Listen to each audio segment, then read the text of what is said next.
Boom. Oh, how's it going, y'all? What's going on? Oh man, let's see here. Looking good. All right, volume's good. All right, cool. Wait, hey guys, what's going on? First and foremost, happy Father's Day to all the fathers out there and future fathers and all that fun stuff. And hoping I missed anybody, but yeah, happy Father's Day. Oh man, so um,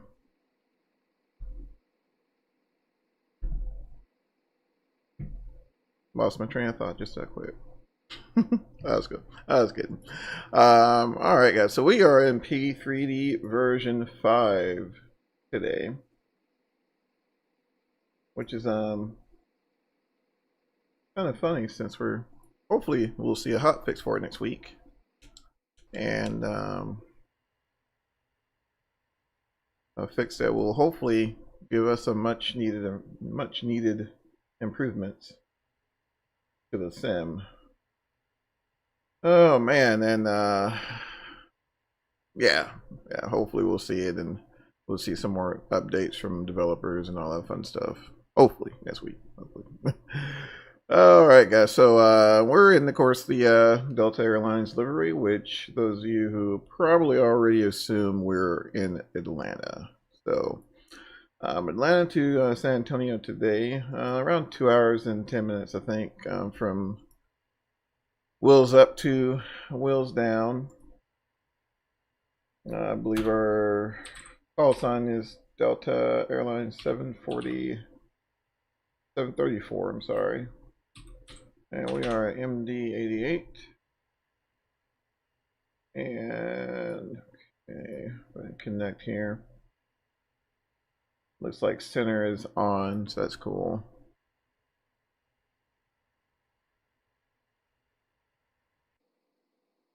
It's fairly quiet today. can only assume due to it being Father's Day, everyone's celebrating. So this is kind of my way of celebrating.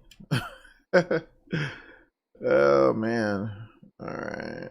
Yeah, looks pretty good. Just kind of cruising around the aircraft just to make sure I didn't spawn on top of anybody. Nobody spawned on top of me.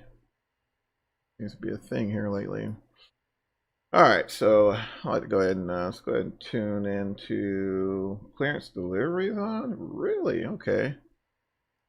All right.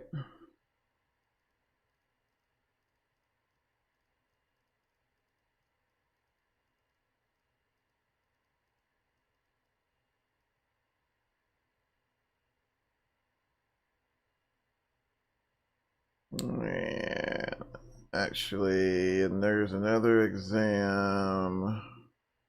Gotcha. All right, let's go ahead and tune into ATIS, which is 125.55. I'll do that real quick.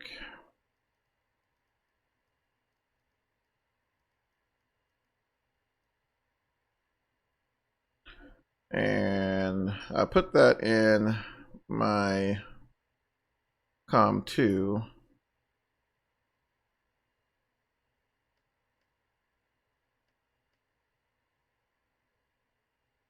Let's see. Nothing really.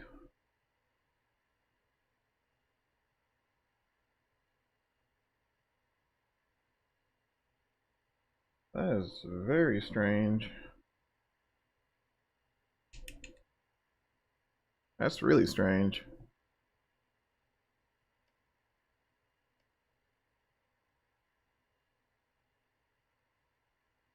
Let's see here. Try one more thing.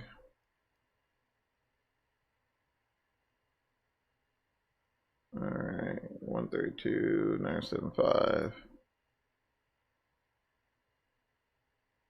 Let me do a quick radio check.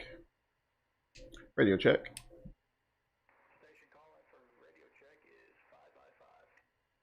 Beautiful. Alright.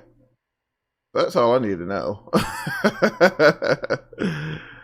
That's all I need to know. Yeah, we should be picking up ATIS here.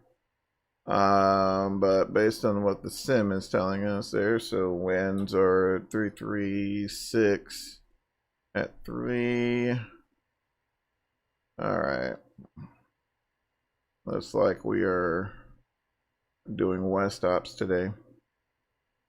All right, let's go back here and transfer this off of. Go back to COM 1.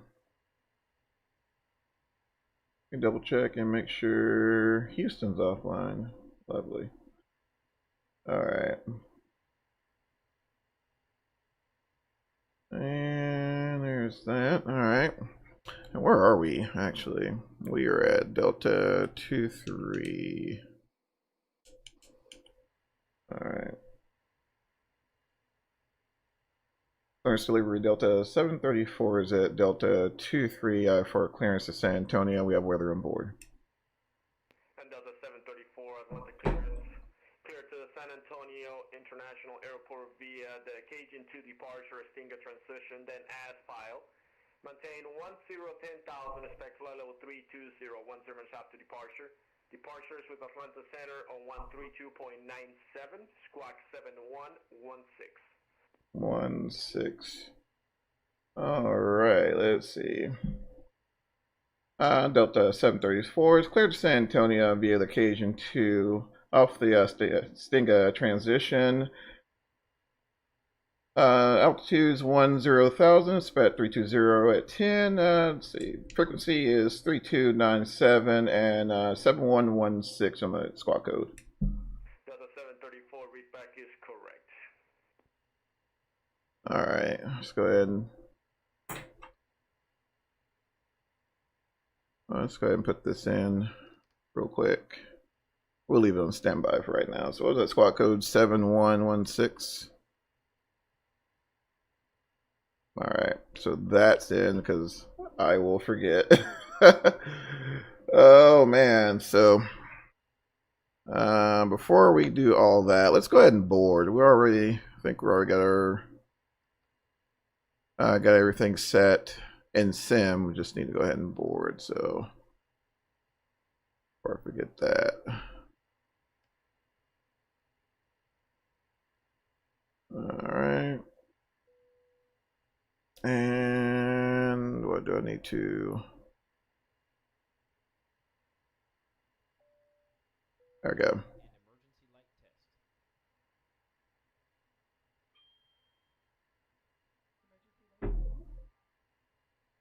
All right, sweet. Okay, let's go ahead and board. Boarding. And seatbelt signs on. And we have air conditioning on as well and all that fun stuff via the AC cart. So that should be good to go. And we'll go ahead and get our flight plan entered in FMC. And we should be all set. So let's do that real quick.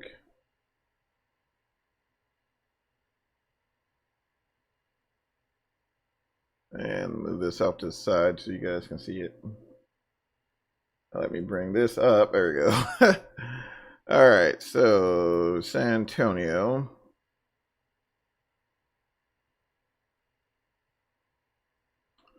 All right, so he didn't say a runway, which is kind of weird.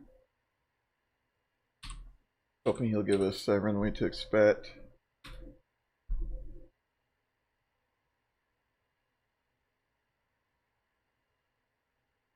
All right, airport. So we are here, Concourse D. It could go either way, either 27 right or 27 left. So we'll go ahead. We'll go ahead and say 27 right. I don't know. We might get lucky. Let's go ahead and put in 26 left. And let's see. We'll be departing on the Cajun 2, Stinger transition. We got a few airways as well, so That airway is Q40, but first we'll go direct WinApp. That's the plan. Direct WinApp, and then from there we'll jump onto Quebec 40, so Quebec 40. Let's see, to Alexandria.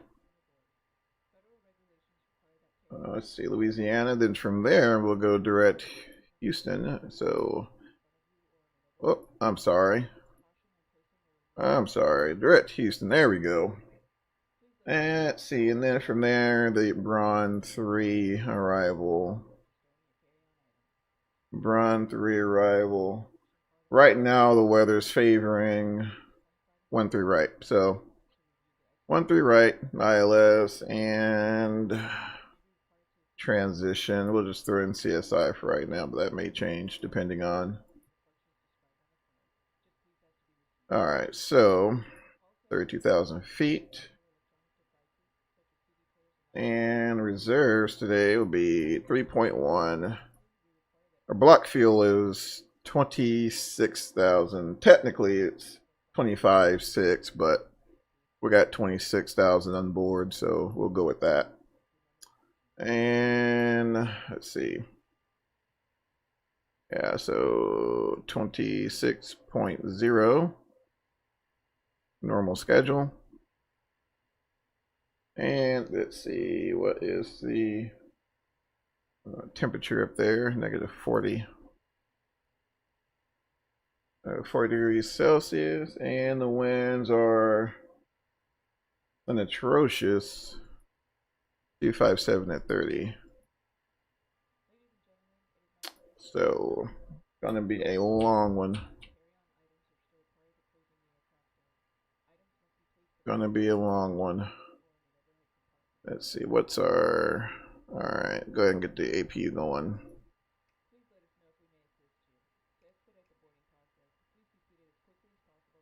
Alright, there's the APU there.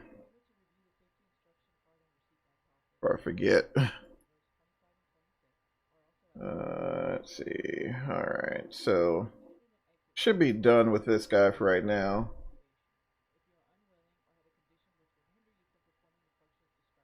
Alright. 137. 140.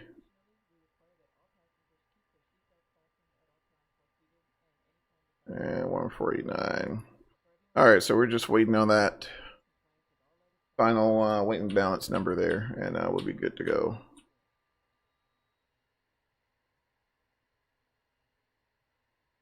Alright, and so 10,000, 10,000 feet. And what's our flaps retraction speed? 164. We'll dial in 164 right there. And let's see, takeoff today will be a flex takeoff, so we'll just we'll turn off art, and flex we'll do, let's see, we'll do 41 for the assumed temperature. Alright, and we'll go and set the trim. And think we are so far good to go. Actually, we'll go ahead and get the pneumatics on here on the APU. Alright. There we go. And we'll give these guys a call, tell them we're done with the cart for right now.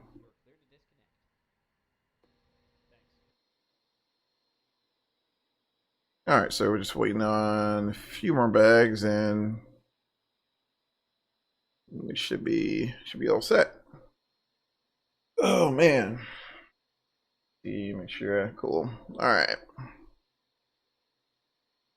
Should be all set.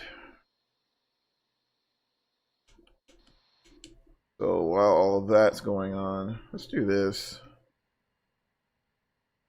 Let's tune into,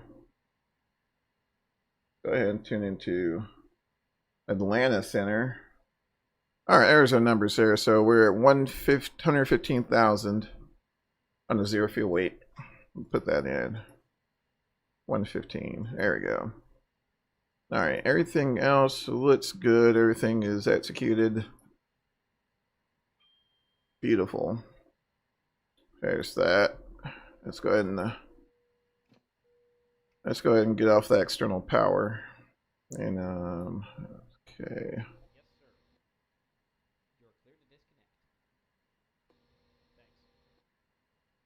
All right.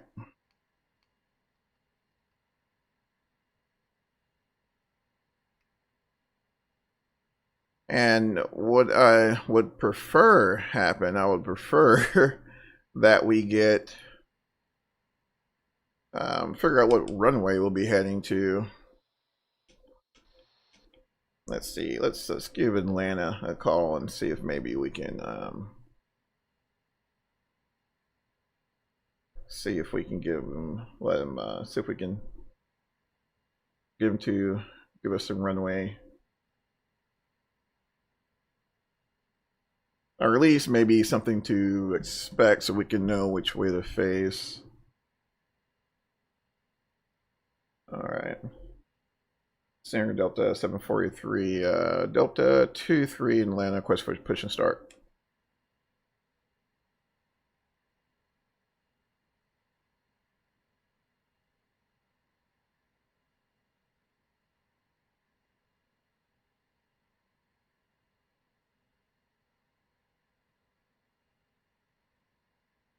All right, let's try one more time.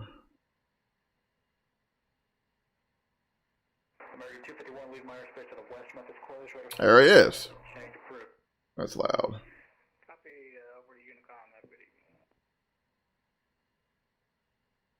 What standard are we at? I think I said Delta 23. All right.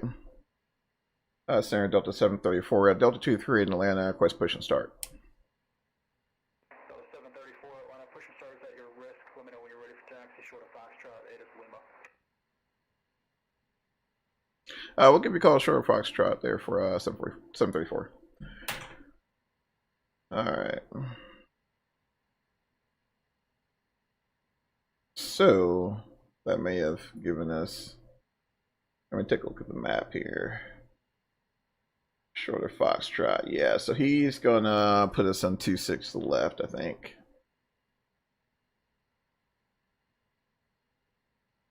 Short of Foxtrot or Lima. All right, cool. Gotcha. All right. All right. So we'll aim for 26 left. Let's do that. All right. So pumps on. All right. Pumps on. Packs on. Galley power is off. Ignition system B today.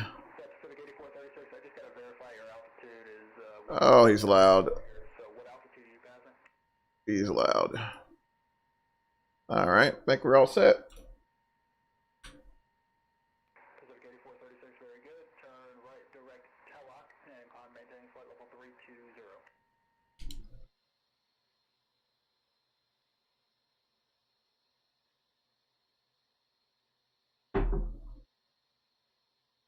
Oh man, pretty decent day in Atlanta. Not too bad today.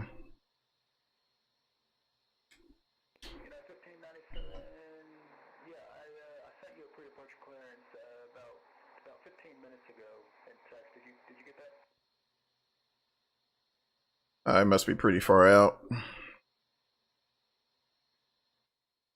All right. Let me double check, make sure things looking good. Any collisions on? Alright. And we're going to be facing left. Alright. Parking brakes released. Alright, looks like we're all set. So let's go ahead and turn off those packs for the time being. All right, packs are off. Pneumatic pressure available. Let's go ahead and roll that right engine.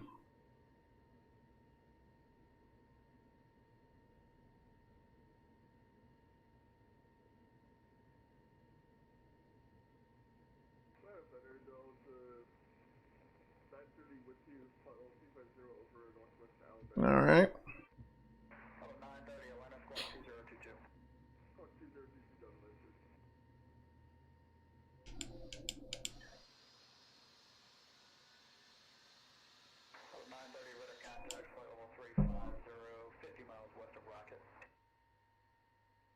Alright, looks like we're all set there. Go ahead and close that start valve. Alright, right engine stabilized. Go ahead and start the left engine.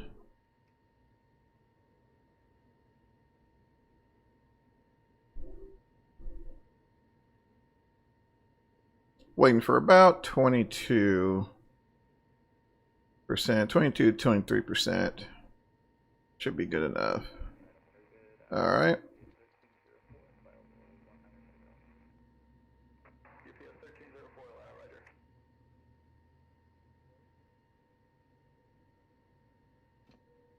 Alright, let's go ahead and close that start valve there. Alright, ignition is off. APU, both left and right bus is off. Galley power on. Right pack on, left pack on. Let's see, external, let's see. Pneumatic pressure is off on APU. Cross bleed valves are closed both sides. And I just want to set the parking brake, we'll do that. Alright, so parking brake is set. Alright, metering and anti-ice is on. And APU is off. Alright guys, so flaps 15 today for a takeoff. And flight directors on both sides. And go ahead and arm nav there. And we'll just wait for... Oh, he's waiting for us. I keep forgetting about that. There we go.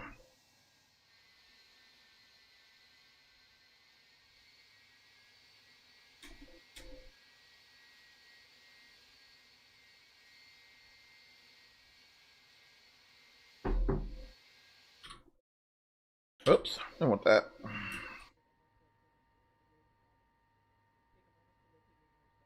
Alright, I think we are all set, I think. Yep, we're good to go. So we'll wait till they get us disconnected and all that, and we'll head to head down here, hold shore of Foxtrot, and give them a ring. See what's up.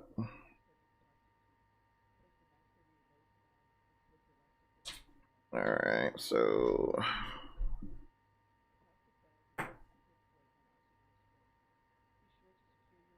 Alright.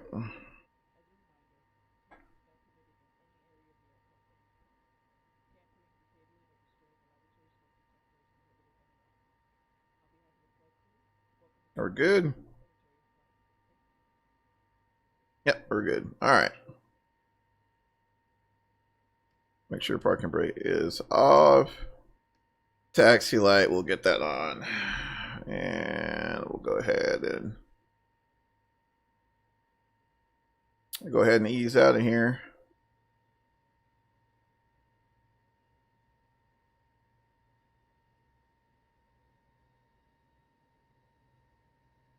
There we go.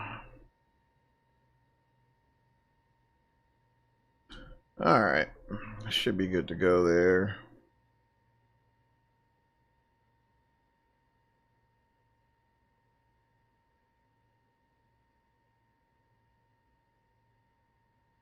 And like I said, we'll hold short. Hold short Foxtrot. Yeah. Birds out today.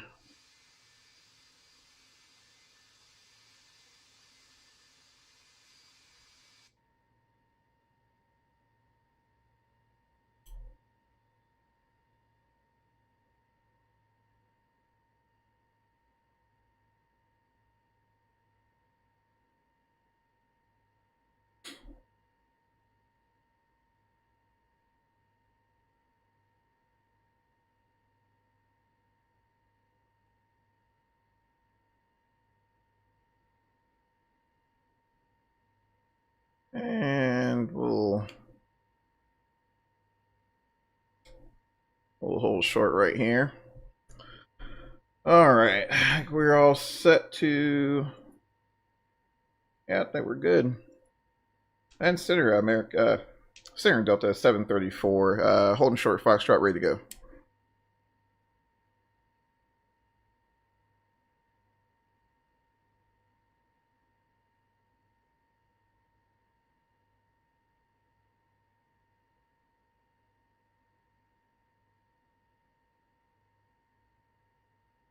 Oh, hopefully, did I miss him?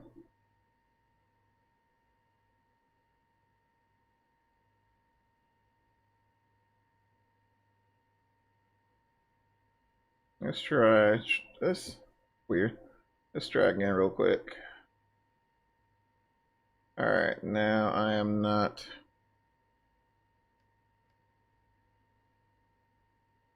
Not hearing him.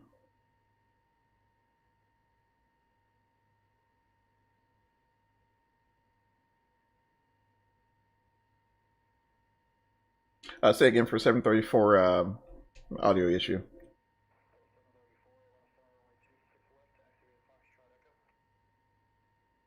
26 left, we have a Foxtrot Echo for 734.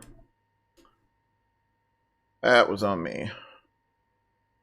Apparently. Here's someone in the TBM. Hold on, guys. Let me make sure this is up. All right. All right, let's go.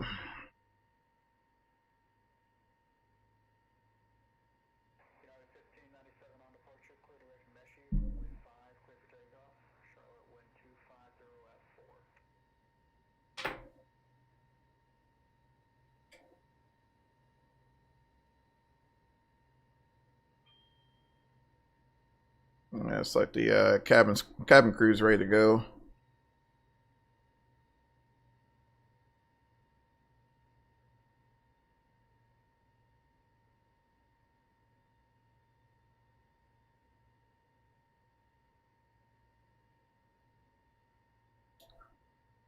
Let's see here.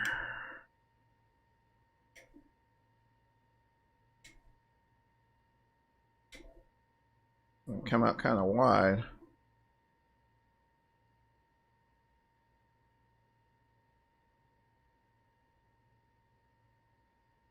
All right. All right. So up here it'll be we'll make a left turn here, and that'll put us on Echo 226.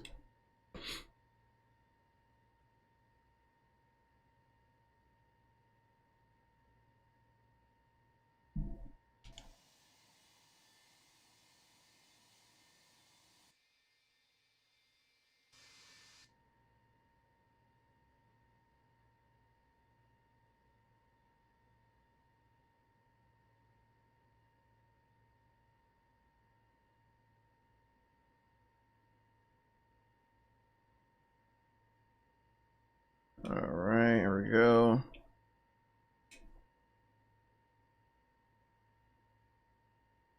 All right, there we go. See, it's changing over to Echo now. It's a little confusing. Can be a little confusing, especially if you're unfamiliar with the airport.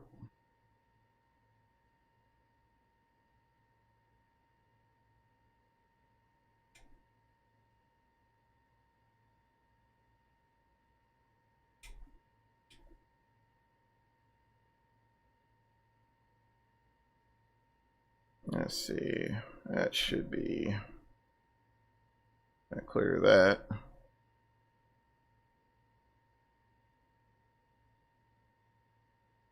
There we go.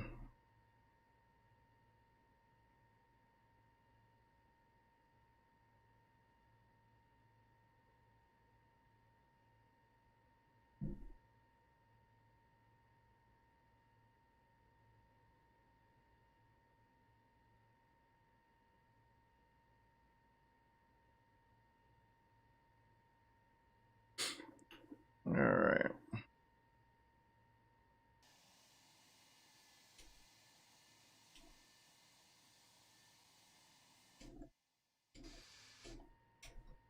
A really nice day in Atlanta.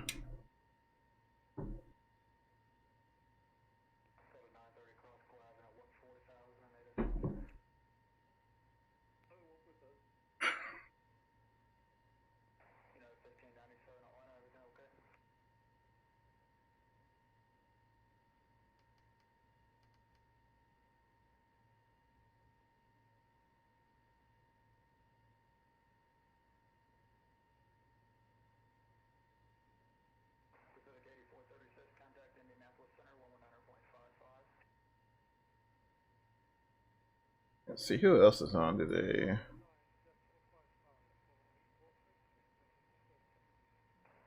Andy's on. That's cool. That's cool. Our name's Stuffy. 26 left clear takeoff. 734. All right. So yeah, there's nothing going on in Atlanta right now. So, oh man.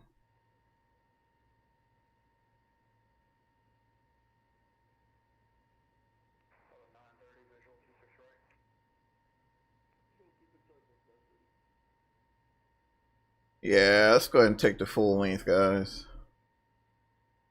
Let's do that.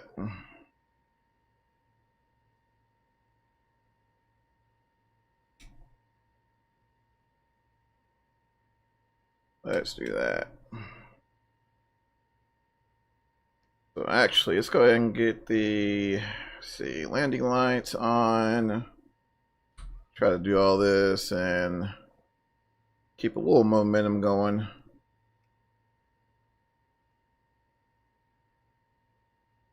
Let's see. All right.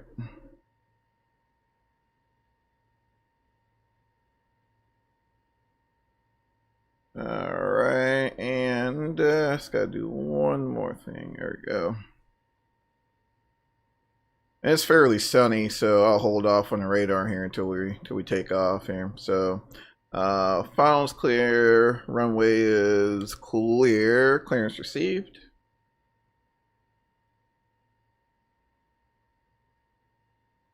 All right, make sure we're all trimmed out.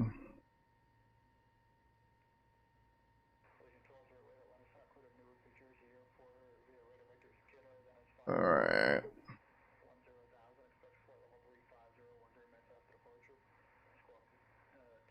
Let's see. All right, guys, we're all set. So,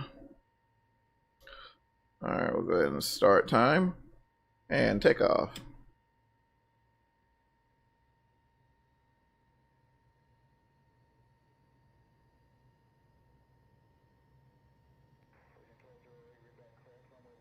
All throttle.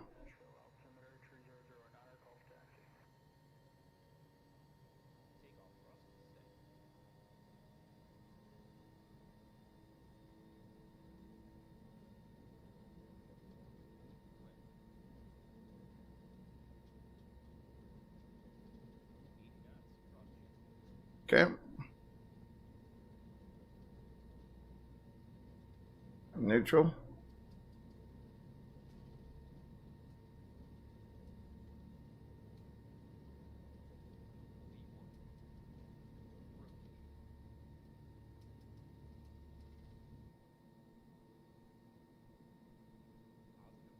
You're up.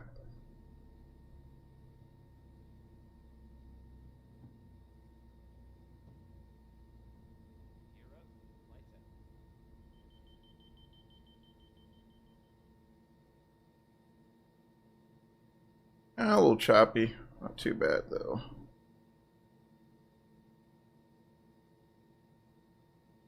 Alright, we're at 400 feet there. VNAV on.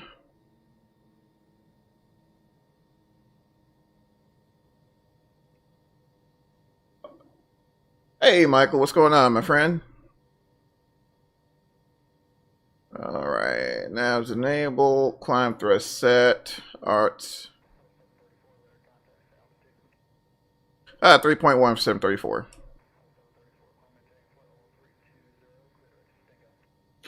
320 direct Stingo for 734. Version 5 is all in all its glory. Yes, sir. Yes, sir. Alright, I gotta jump on autopilot real quick here. Get the airplane cleaned up. Alright, spoilers disarmed. Hanging in there. Yeah, I hear that, my friend. I hear that. Alright, let's see here. So, 320, Happy Father's Day to you too, man. Thank you. Thanks so much. Alright. And flaps up there. We're picking up speed. Looking pretty good. Auto brakes disarmed. And we'll slide over to the FO side and hydraulics off both sides. Engine pumps to low. Sweet.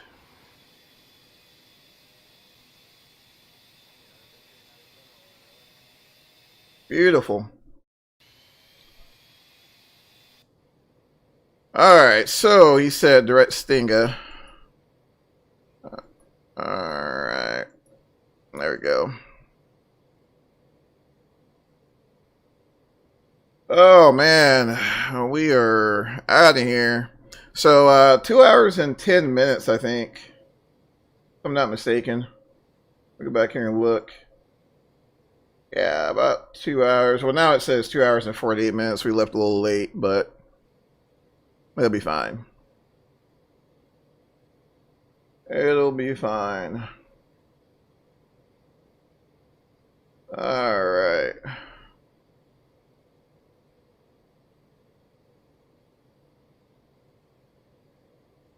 I'll go ahead and clear this guy.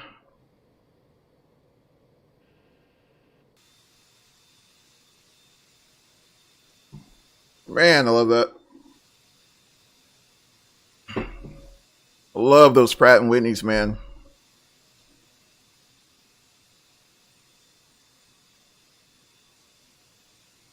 Make sure we don't miss a call.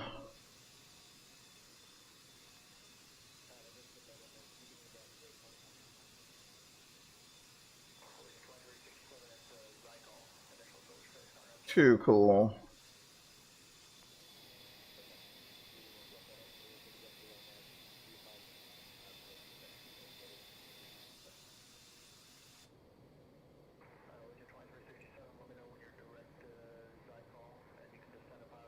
All right. Actually, let's go ahead and now let's go ahead and get the radar on. And we'll get those landing lights up as well. This thing keeps you so busy. Those departures out, so busy. I say that, and then here I am, like, browsing around. All right, there's 10,000 feet there. And I'm gonna hold off on the seatbelt signs. We might pick up a little turbulence coming up through these clouds.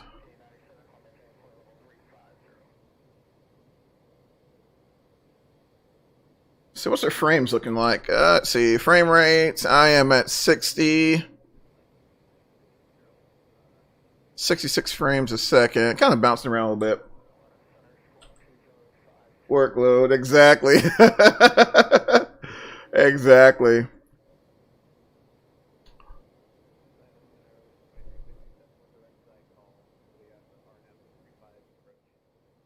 Let's see. Yeah, I've got a little turbulence here. Not too bad. Man. Holy cow.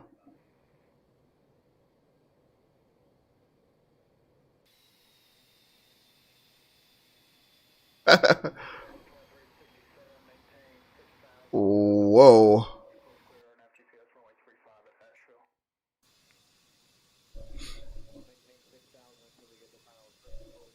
That is crazy.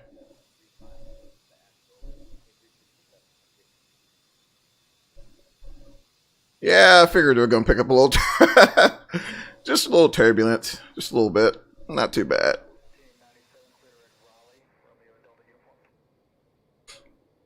A little moderate chop. See what the weather's looking like here. All right, so we got a few echoes to our left. I think we'll be all right. I think we'll be all right. Doesn't look like full-blown CBs, but there's definitely some upward development. I think we'll be good to go.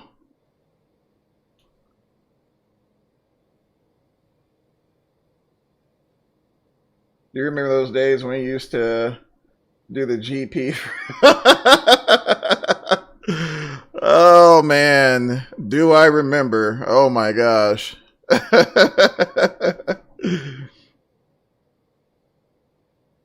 Oh my gosh, yes, yes, I remember. Oh my gosh, I remember like it was yesterday. Oh man.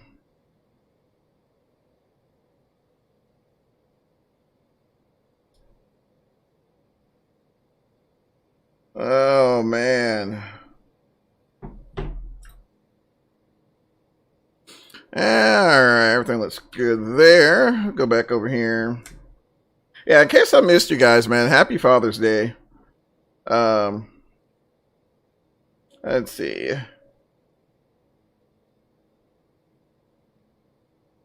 Happy Father's Day. It's responding to a message here. I'm cool. I definitely cannot complain.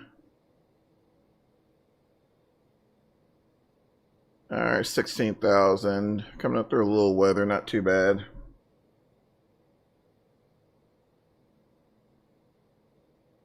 Not too bad. Hate to say it, but I'm under the influence at the moment. Oh my gosh. There's nothing wrong, my friend, with being under the influence, just so long as you're not behind the wheel. Oh man. So what are you drinking today, man?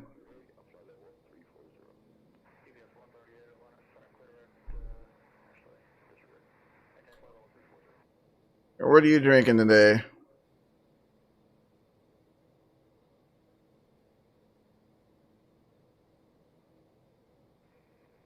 Let's see. Normal. There we go. I got a few sales. Few sales here off to literally over 12 o'clock. Oh, can we do offsets in here? Let's see. I don't know if we can. I doubt it. Very seriously doubt it.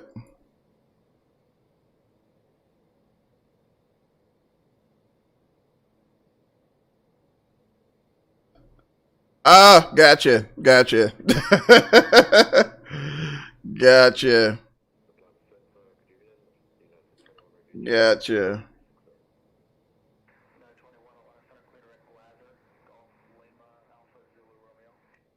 Let's see.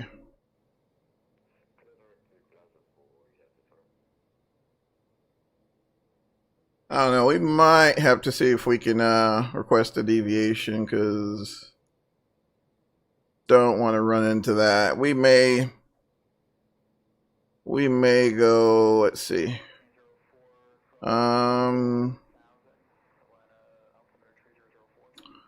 We might see if we can get 10 degrees to the right. Shoot this gap right here. I think we may be fine.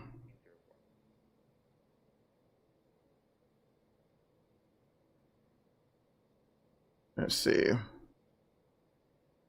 And staring out Delta 734. Center 734. Can we get a deviation to the right? 10 degrees. I got some pretty strong returns at 12 o'clock.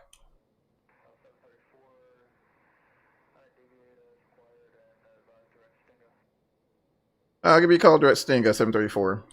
Yeah, we're going to have to deviate a little bit. gonna have to deviate a little bit. Alright, there we go. Let's see. Wine. Gotcha. Gotcha.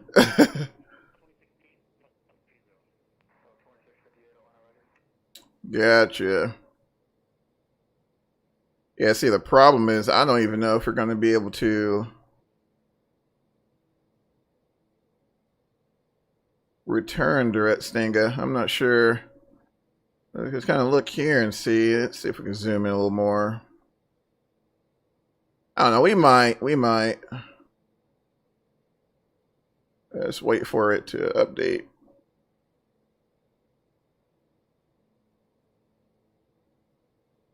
Yeah, so we'll shoot this gap here.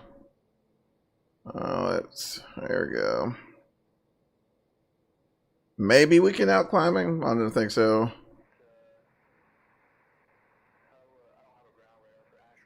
Let's see. Drinking wine. I don't know, man. The wine is pretty good. I had some pretty decent wine last night. It was really good. Really good. Let's see. Oh, thanks so much for likes, guys. I appreciate it. Oh, man. We'll see if we'll make it. I don't know.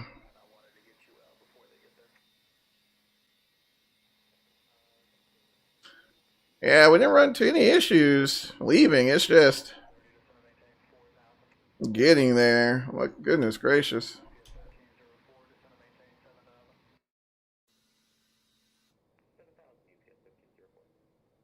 I don't think we're going to outclimb them either.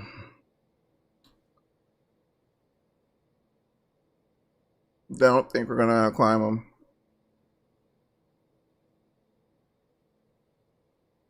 Yeah, there's one sail there, then one off to our right. Yeah, we'll see. Oh, we'll see.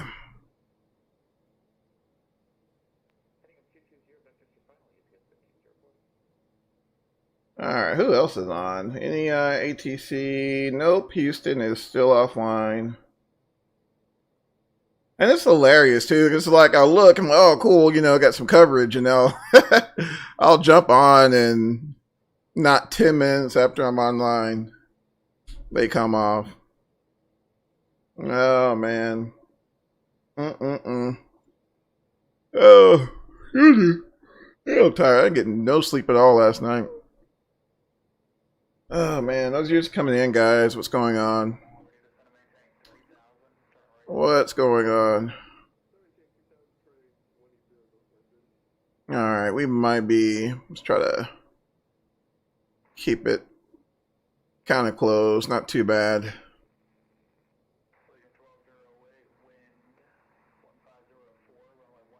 Man, those clouds look so good.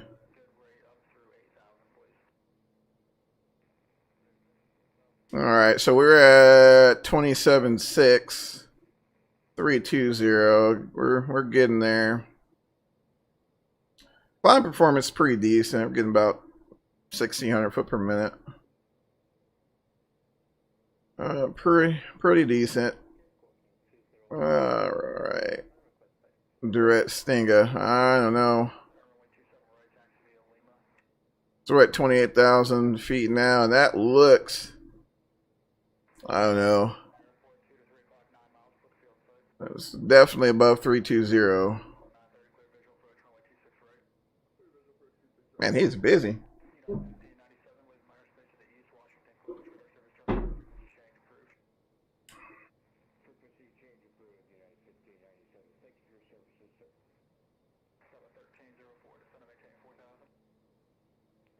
What in the world?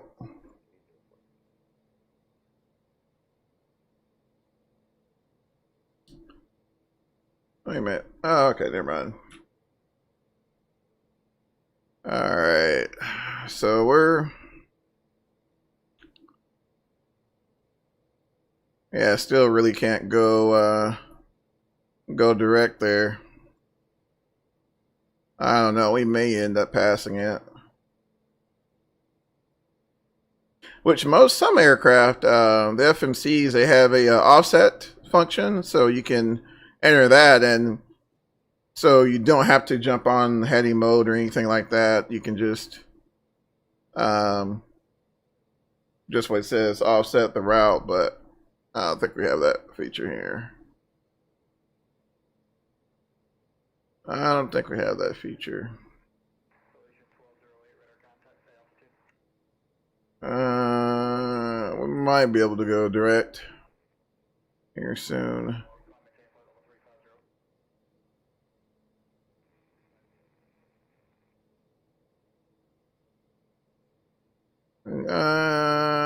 You know what? Let's do this. Let's do this. Let's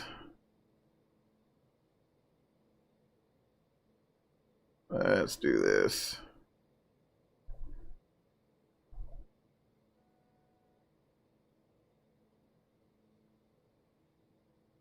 See if we can get on the other side of this sail here and see what happens. We might be able to.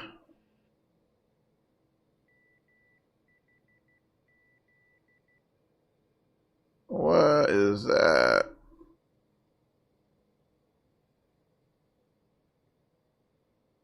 All right.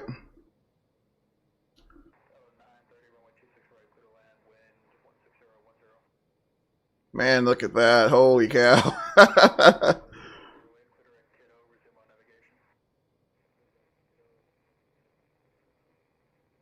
Alright. Sounds like Morse code for Navaid. Alright, let's go direct to. Alright, let's see. Direct. Yeah, we're gonna pick up a little chop. Nothing we can do about that.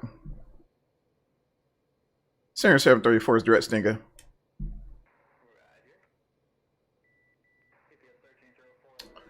Alright. What are we? Alright, we'll turn that off there.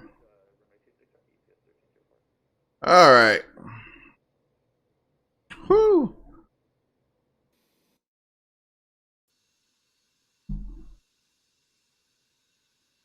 Really close.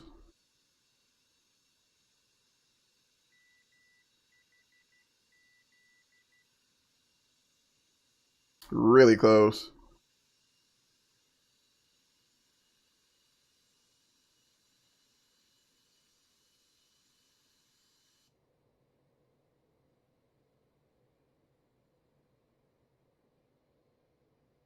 Oh my gosh, another one?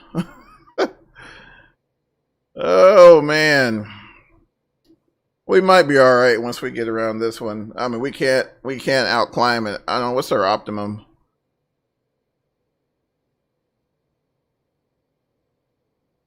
Uh, 340. Yeah, we're not climbing that. Oh my gosh, look at this, guys. Woo. Alright, so we're at cruise there. Picking up a bit of a downdraft.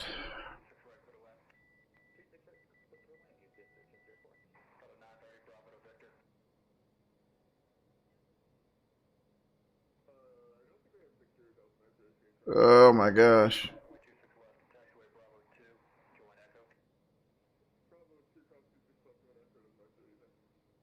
Yeah, we lost a little altitude there. I think should be picking it back up though.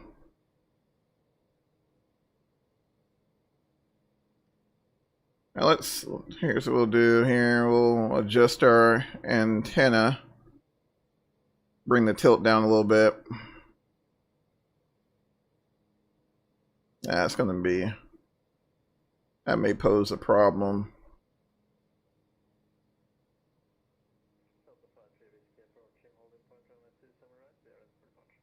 That might pose a problem. Man, we lost some speed. Goodness gracious.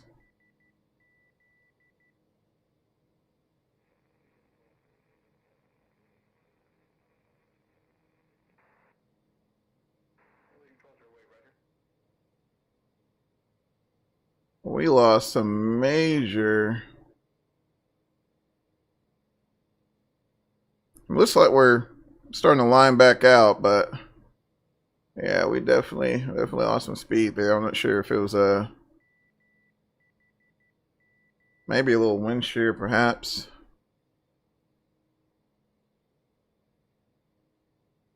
All right, let's see here.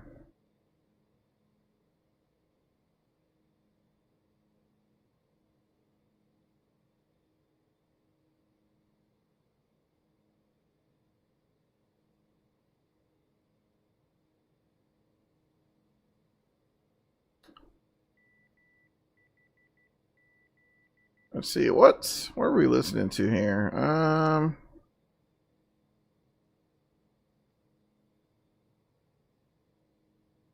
Let's see. Yeah, we don't have anything. Shouldn't be tuned into the navigator unless we're crossing the VOR or something.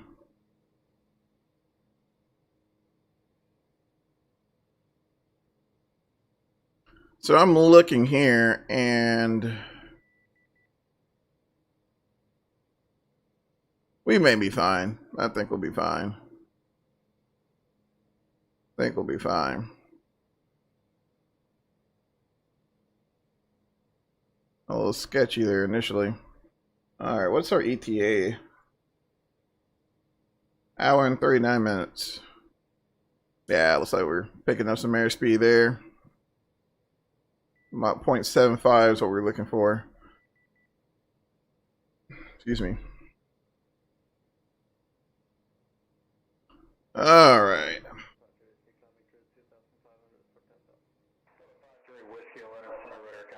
Oh, it's loud. That's so loud. Holy cow. Holy cow, so loud.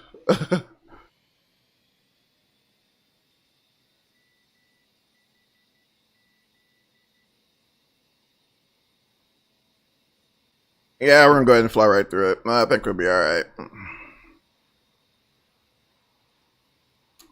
think we'll be fine.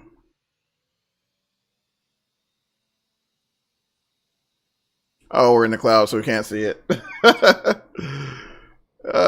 Yeah, we're good. We're good. Sorry to blow you guys' ears off. I don't know what happened there. No idea what happened.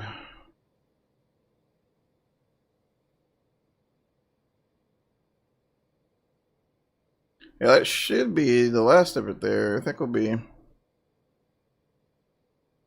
alright after that.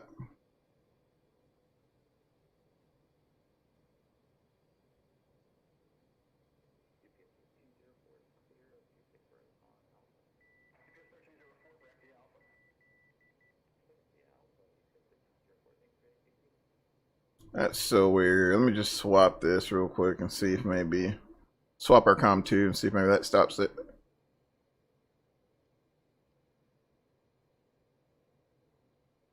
All right.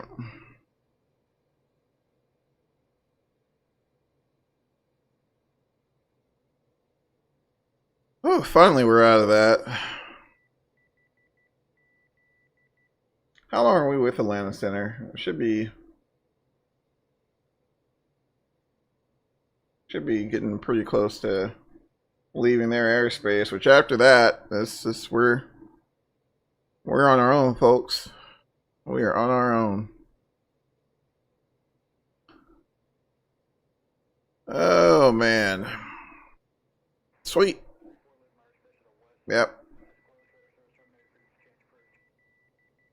Let's see. Over to you, Conver 734. Good day, sir. Alright. Let's go 122.8. Let me stop our problem there. There we go. Alright. Brilliant.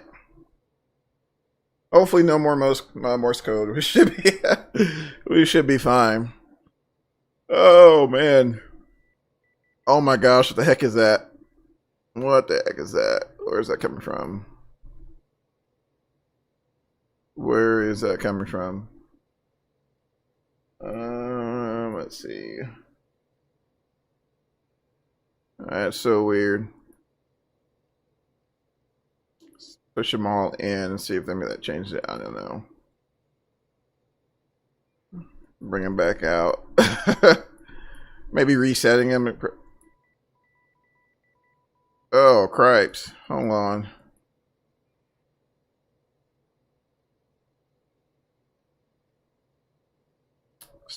Alright. Maybe that'll stop it, hopefully.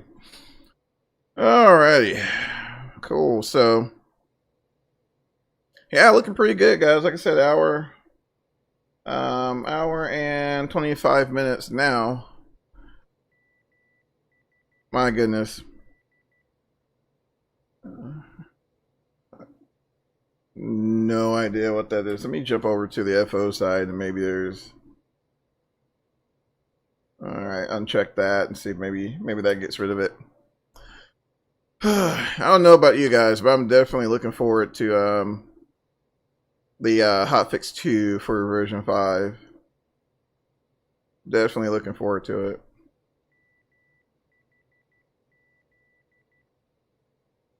I have no idea what that is. Is that the ADF? Let's turn the ADFs off. I don't think we'll be shooting any NDB approaches anytime soon. That shouldn't be ADF. It should be static.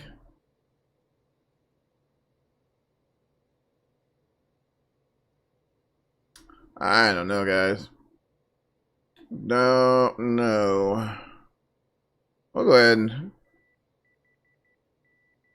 Holy smokes. Maybe that stops it. Oh, man. Oh, yeah, but... Yeah, that's my... I figured I'd do one more version 5. One more version 5 stream before hotfix 2. Supposedly it's supposed to be out next week, but we'll see how that goes. We'll see how that goes.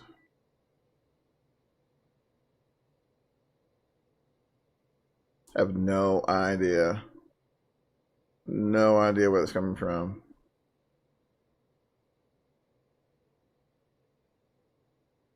It's not from our... That's for our AKRs there, COM3.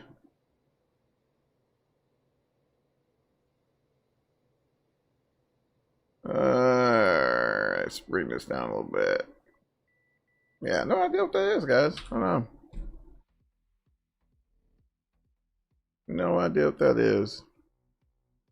We've changed frequencies on like all on like all 3 comms and well both of our comms that we have available.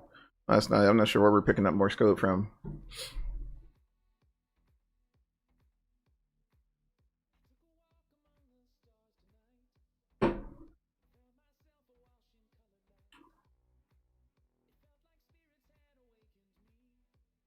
All right.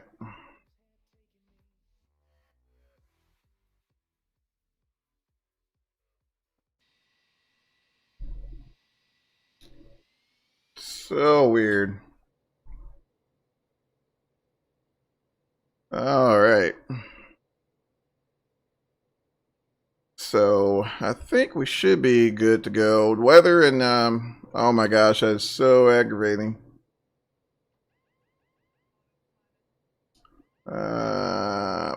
We'll go ahead and get that back on. Let's see. That's not COM 2, not COM 1.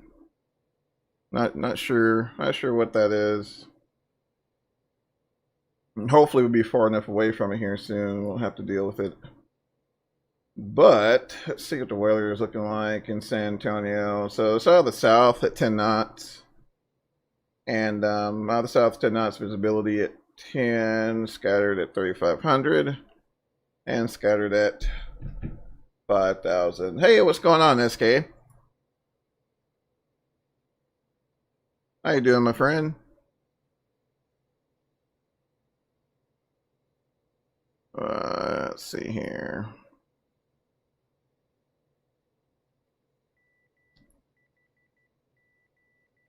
Yeah, I don't know what that is.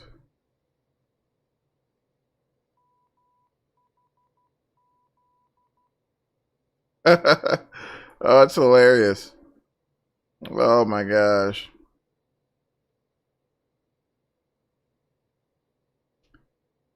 All right. Hold on. All right. What is that? Which nav aid is that? I wonder if that turns it off. Alright, so that's one. Feel like I'm playing whack-a-moles or something. I don't know. Hopefully that gets rid of it. Alright. Alright.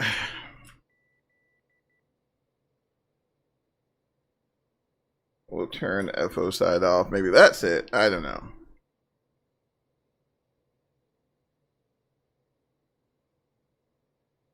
I don't know if sometimes if it's V-Pilot that's causing some issues or what. I mean, everything looks alright in V-Pilot, so I'm not sure what the problem could be. Oh man, but yeah, definitely. That's his turn. Alright, so everything should be off, I believe. Everything should be off, I think. I don't know. We'll see. But anywho, now had an awesome day yesterday. Yesterday was kind of spontaneous there, so oh my gosh. Part of me just wants to pull the breaker on the radios or something, but I'm not gonna do that. I'm not gonna do that. Yeah, we should not be picking up Morse code identifiers right now, but apparently, unless is it up here? I think there's another one up here.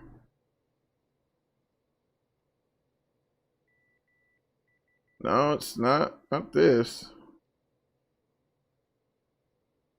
I'm not sure where we're picking up Morse code from.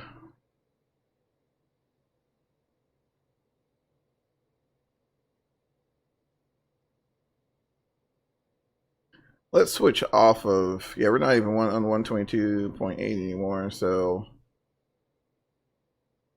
let's go back to Unicom and see if maybe that helps. And switching on, we don't have any more radio, so all right, anywho, but yeah, I had a blast yesterday. And the TBM on X-Plane. Definitely had a blast yesterday. Oh man, but yeah, today we're heading to San Antonio. It's about 877 miles total. So it's about 2 hour trip for us, but we're about halfway there. An hour and 17.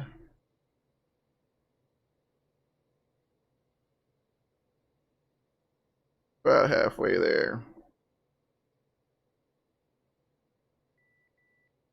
Holy smokes.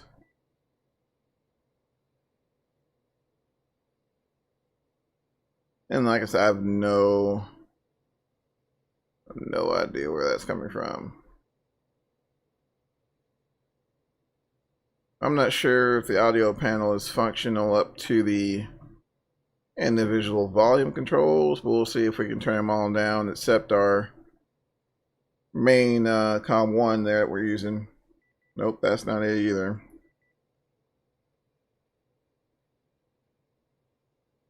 That's not it either.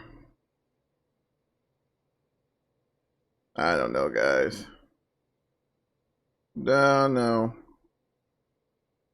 All right, but anywho, I did hear some news from the developers for the Mad Dog. Apparently, after Hotfix 2 releases, they're going to release I guess a secondary patch to fix some last minute issues.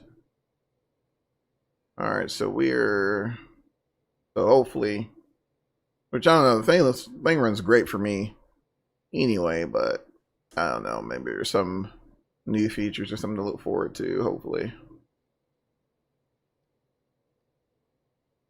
that's strange. I'm looking to see if what is it, VOR? Because we're pulling DME from. Nah, let's see here. All right, there we go. There we go. I think we should be good. But I've had an issue. It only happened to me once, but for some reason, even though our nav radios are up here, we're still getting Morse code, and what we were getting in looks like it sounded as if we were getting them from the comm radios, which should not happen, but I don't know. That's happened to me once, but I think we should be good to go though. I think we should be good to go. All right, so we are. Let's see, how far are we from Louisiana? So it probably looks like we're pretty close to maybe 200 miles, I think, from Louisiana.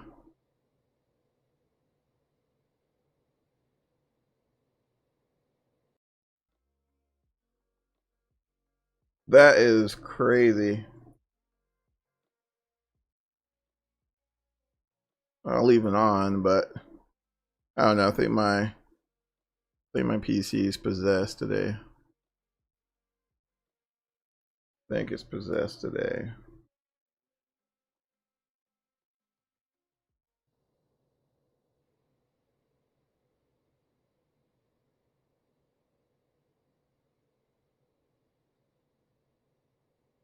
All right.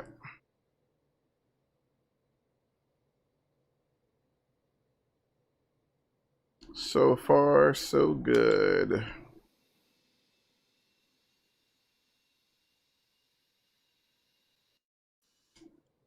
Yeah, I really hated to see them start retiring these things early. Apparently, they're still flying the MD-88, the MD-90, for a short span of time, but I have a feeling Delta is going to be pushing those out the door here soon.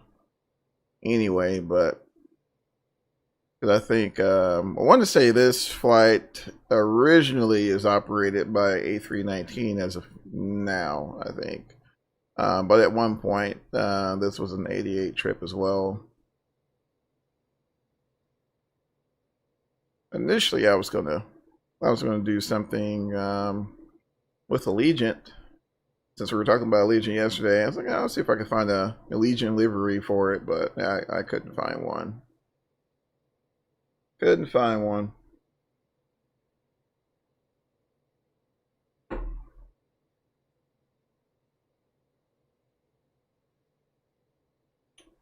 Let's see.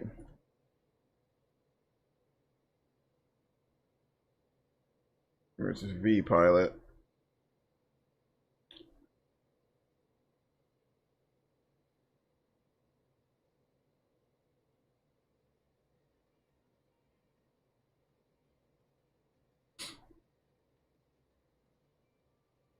Alright, crossing. I think that was WinApp we just crossed.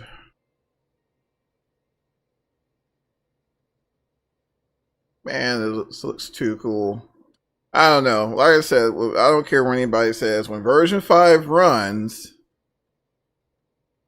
it looks amazing, but I feel so terrible. Like I was going through Facebook this morning and someone posted like, hey, here's look how good this looks before I got a CTD. I was like, oh man, it's so sad because it's the pain that's felt. I think every simmer has felt that pain. Especially like you're halfway there and then all of a sudden, boom, nothing. But I've mentioned this before. As long as you're within the GPU memory limits, it seems to be kosher. And I'm hoping hotfix does, I'm hoping it, and I don't know what kind of wizardry they can do, but I'm hoping it optimizes the increases the efficiency on how the sim uses our video card memory. And if it can do that and reduce the overhead even more, I think we'll have a viable sim.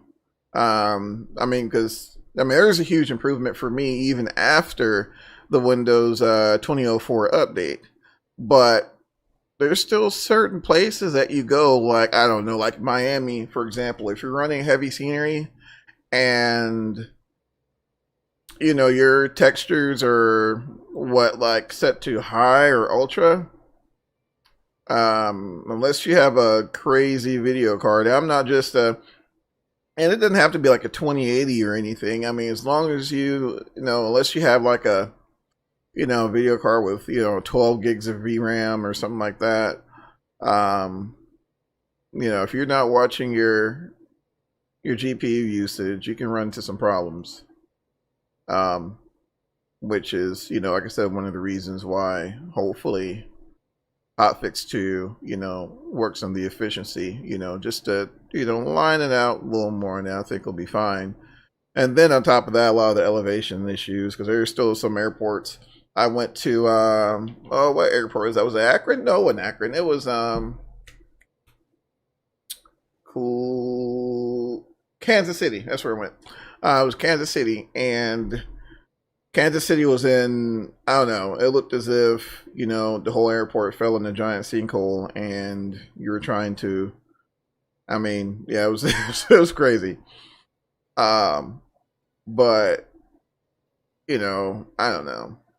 I don't know what they can do with it. They say that, hey, Laser, what's going on, my friend?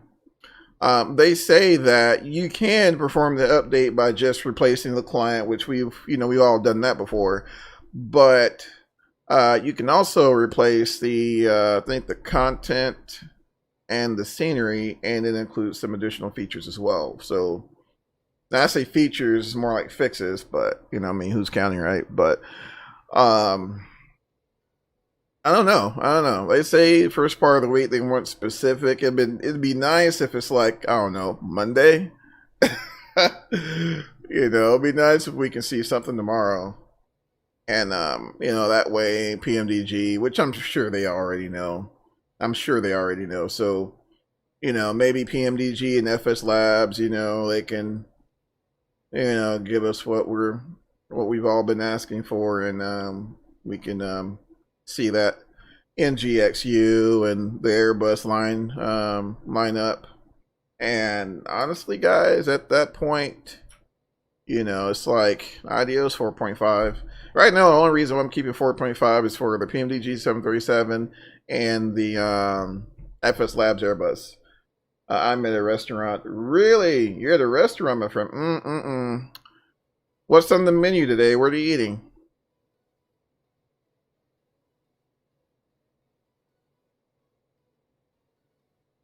We got to be nosy here and find out find out what you're eating.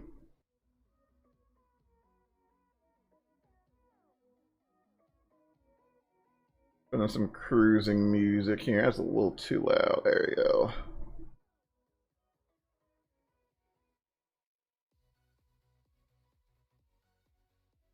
Yeah, that's kind of what we're working with on our frames there. Right now, I'm getting about, I don't know. I'm locked at 80, but man, it fluctuates. The lowest it's hitting is 40. So 3.3 out of 7.1. I got 8 gig cards. That's what we're looking at. That's what we're looking at.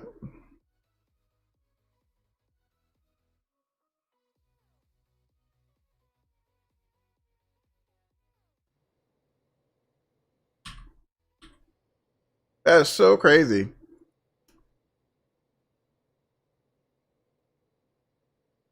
Can't talk much, sorry. No, that's alright, man. That's alright. I flew on a Delta MD-88. Oh, yeah?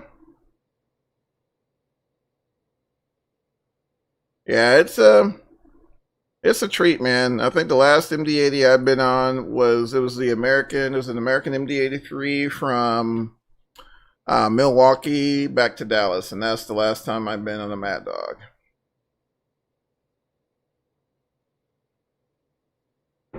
And I sat all the way in the back, right next to the engines, because I'm just that much of an av geek. I don't know. The Pratt & Whitney's Pratt & Whitney JT8Ds just have that. I don't know, that sound. That's just, I don't know. Some people hate it. Some people can't stand it. It's very quiet up front. If you're not a person to, you don't care too much for the engine noise. I mean, you sit up front. I mean, you can barely hear them. But, excuse me. But yeah, you're sitting towards the rear. Yeah, that's pretty loud. Pretty loud. Pretty loud. All right, so there's Fort Worth Center. Are we going through? I don't think we go through Fort Worth airspace at all. Yeah, we passed just to the south of. Oh my gosh, there's rain everywhere. Yeah, we're going to be going through some rain here. Once we get towards Louisiana, actually right at Alexandria, there's a pretty gnarly looking system that we may run into. Hopefully not, but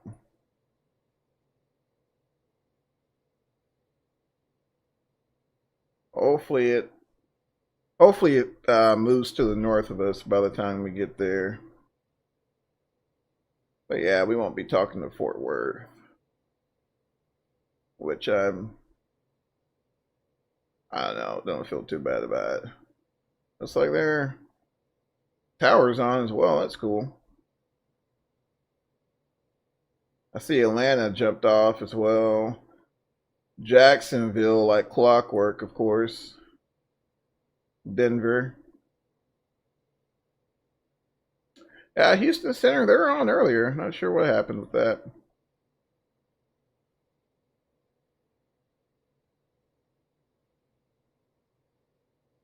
Hopefully it wasn't like, it's not like Chicago Center and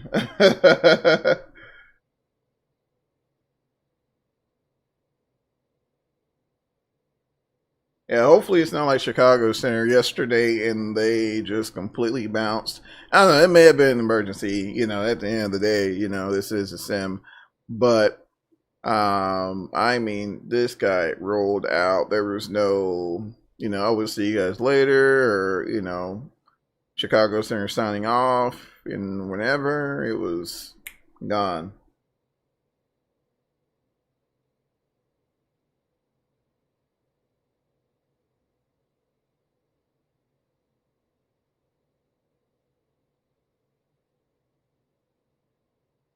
Gone. Let's see here.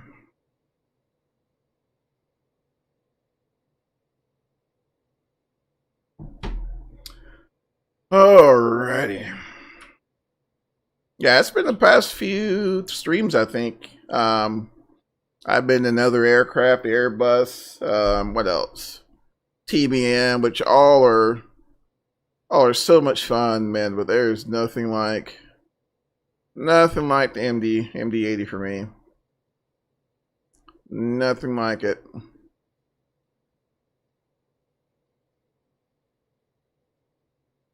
Actually, I should sit on this side because there's more. What's going on? Not a whole lot, man. Not a whole lot. Same old, same old. How's your day been going so far? Pretty good, hopefully.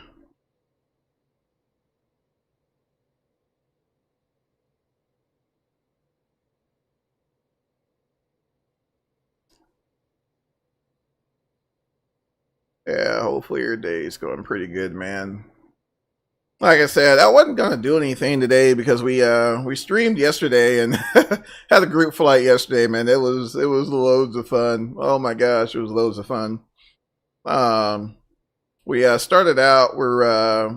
We jumped into TBM, and we were going to do just a quick flight from 29 Palms to Sedona, Arizona. You know, it's like an hour. You know, and we ran into some problems.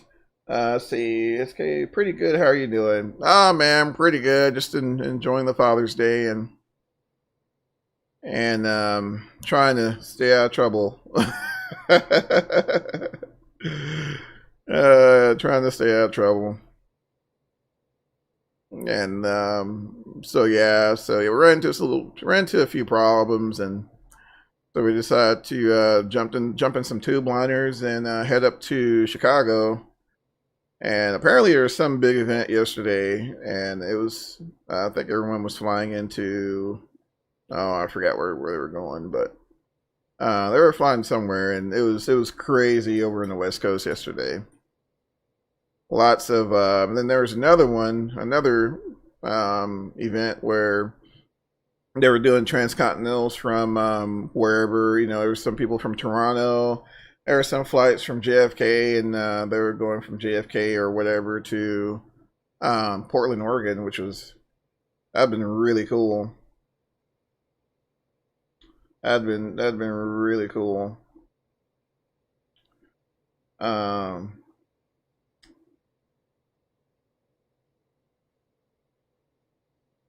really cool. But yeah, it's been a while since I've been in MD-80, so I was like, had to do it. Had to do it. Especially right before this hotfix comes out. It'll be interesting to kind of compare the changes after it drops, because I'll probably fly this one, and I probably won't jump into version 5 until hopefully sometime next week. We'll see that, and then we'll see what happens as far as add-ons and all that. Let's see what happens.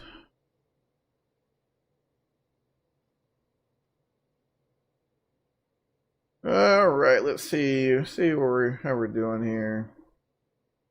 All right, so we are over Mississippi right now. Actually, just north of just south of Vicksburg, and we'll be heading into Louisiana here shortly.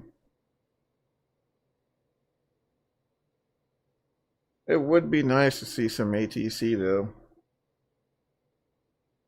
Fortunately, can't catch all your streams. Oh, no worries, my friend. No worries, and it's always recorded. You know, if I'm able, a lot of times I'll float my schedule around to try to accommodate everyone. So yeah, if I don't catch you, man, my apologies. We'll, you know, like I said, I try to, float my schedule the best I can. You know, just kind of depending, but yeah, no worries, man. No worries. I'm just thankful that YouTube records them, so you guys can at least, catch the aftermath. I mean, you didn't miss much yesterday anyway, man. It was crazy. We were in X-plane, and I was landing in Chicago, and all of my scenery was green. I don't know. It was one of those days where it probably would have been best just to leave. Oh man, just to leave well enough alone. But it was fun nonetheless. It was fun nonetheless. But this airport we're heading to is actually San Antonio from, I think it's SXAD Scenery Design Group, and that's pretty decent, not too bad. I had the Birmingham in 4.5. Slowly but surely, they're starting to update their scenery for version 5, which is pretty cool. Norfolk, I think, was just released. I think after that, he's supposed to be working on getting Birmingham, which is another favorite airport of mine, set up for version 5. So that will be, that'd be too cool. Too cool. I'm looking forward to it. Ah, there's some more weather there. But we're not talking to anybody, so if we have to make deviations, we can without having to um give anyone a call. So I'm not too terribly worried about it. What's our fuel looking like? So 17,000 pounds. So we're at 17,150. Let's see. So we start out with what? 26,000. Start out with 26,000 pounds, and then we're at 17,150 as of now. So far, guys, so far we've burned 8,800 pounds of fuel. Whoa! Oh my gosh! Don't do that! Don't do that! Don't do that!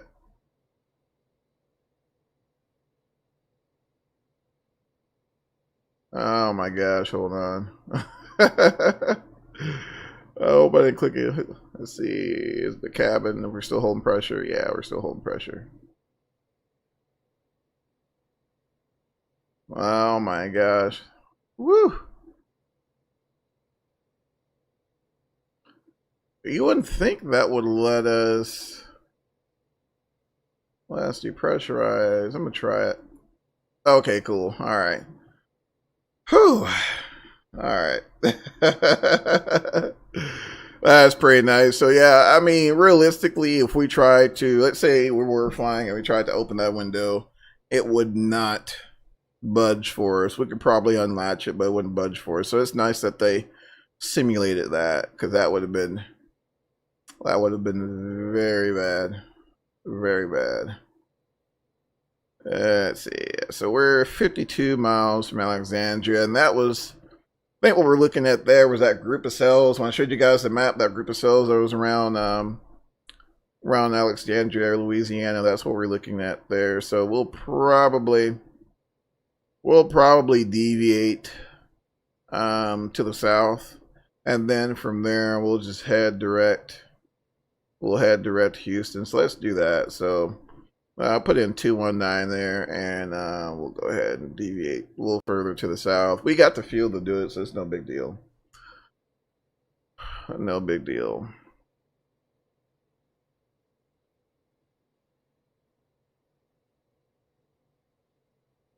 I'm getting a little flickering. I don't know if that's from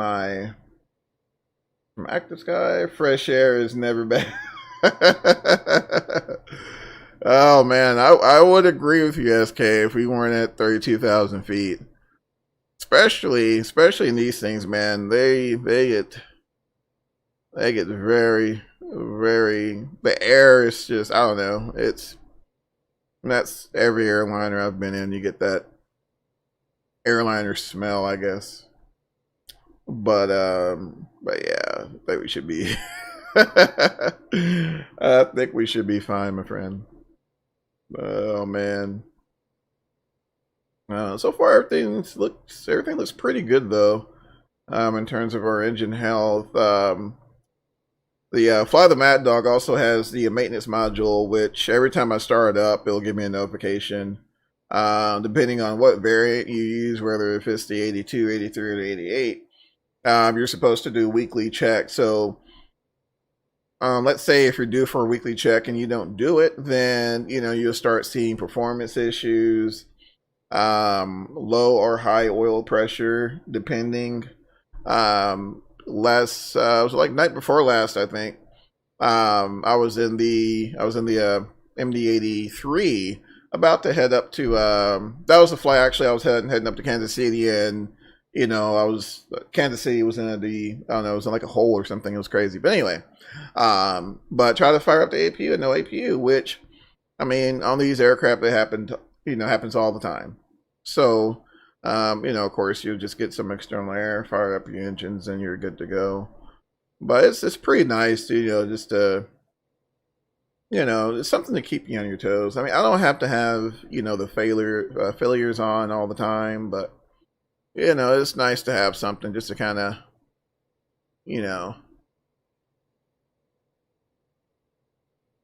keep you. Let's see.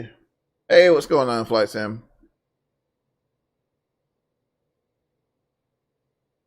What's going on, man? All right, so yeah, saw that weather there. We'll come down here to the south a little further, and we'll start heading north here shortly. Let's see here. Let's zoom this in. All right, so got some echoes there. All right, let's do 225 on the heading and see if we can. There's a little gap right there we can shoot. Where is KSAT? San Antonio, Texas, man. Not sure if you're.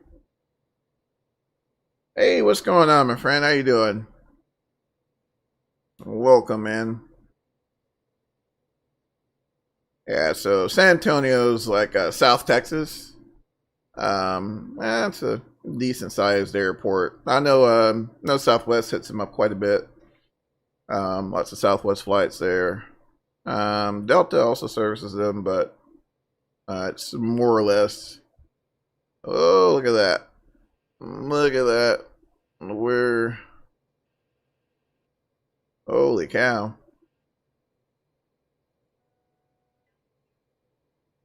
We're in the updraft, folks. Look at that! Oh man! And didn't even see that on radar. Let's see. Pretty good. How are you? Oh man, I am great, my friend. Living the dream. Living the dream. Alright, let's see. Alright, let's do heading 223. Do you sometimes like to book flights and fly but return the same day just for fun? If I had time. Back when I worked for the airlines and I had the time, you know, every now and then I used to non-rev a lot, non-rev to Amsterdam. That was fun. Let's see, Boston, New York, Phoenix quite a bit, and California as well. Yeah, it was pretty bad, man. It was pretty bad. We're just gonna go ahead and skip Alexandria because, yeah, it was pretty bad. Let's see. Thanks so much for the lights, guys. Definitely appreciate it. Definitely appreciate it. Yeah, it's pretty rough right now.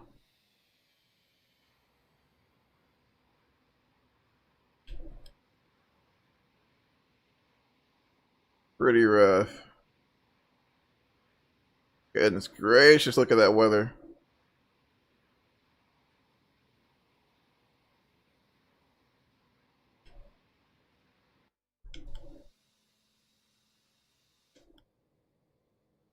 All right, so let's see if we can make another turn here.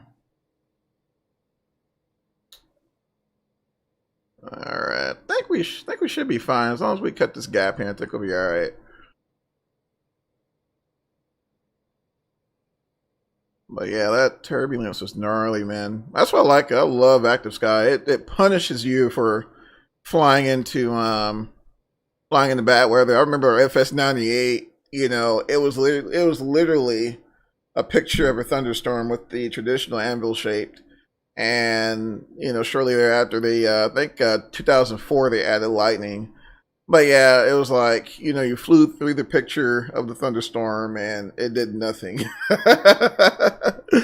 You know, but now, I mean, you know, sometimes you inadvertently end up, you know, especially embedded CBs. Those are the scary ones because you can't, you know, a lot of times they're amongst each other and they're kind of meshed together, so you can't really see that traditional thunderstorm shape. So, you know, you're like, oh, you know, don't really see anything crazy. Or, you know, if you're, you know, if you know, you run into a situation where there's a shadow and you don't see the precipitation and you slam into it, I mean, it's rough. It's rough. Yeah, it can be rough. All right, I think we should be okay. We'll proceed on course, and if we got to make any further deviations, then we can do so. So we'll go direct. Let's see, direct Houston. There we go. Execute. Nah, all right. All right, should be good to go. I've been sitting here not saying a word while I spent the last hour watching you fly around the weather. Nice work. Oh, thanks so much, Big D, man. Thanks so much, my friend. Definitely appreciate it. Definitely appreciate it. We got some weather. I know here in Texas, we got a pretty bad storm last night, but it wasn't too bad. But yeah, lately, seems like all the East Coast is getting hammered right now. But definitely thank you. Thanks for the comment, sir. All right, let's see here what we're looking like. So I'm still sticking to 1-3, even though we got still 411 miles to go. Still, I think we'll stick to 1-3. Should be a decent one there. Let's see, everything looks good down here. Nothing crazy.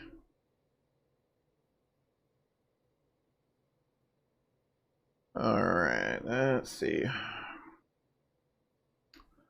Yeah, I think we should be. I think we should be okay.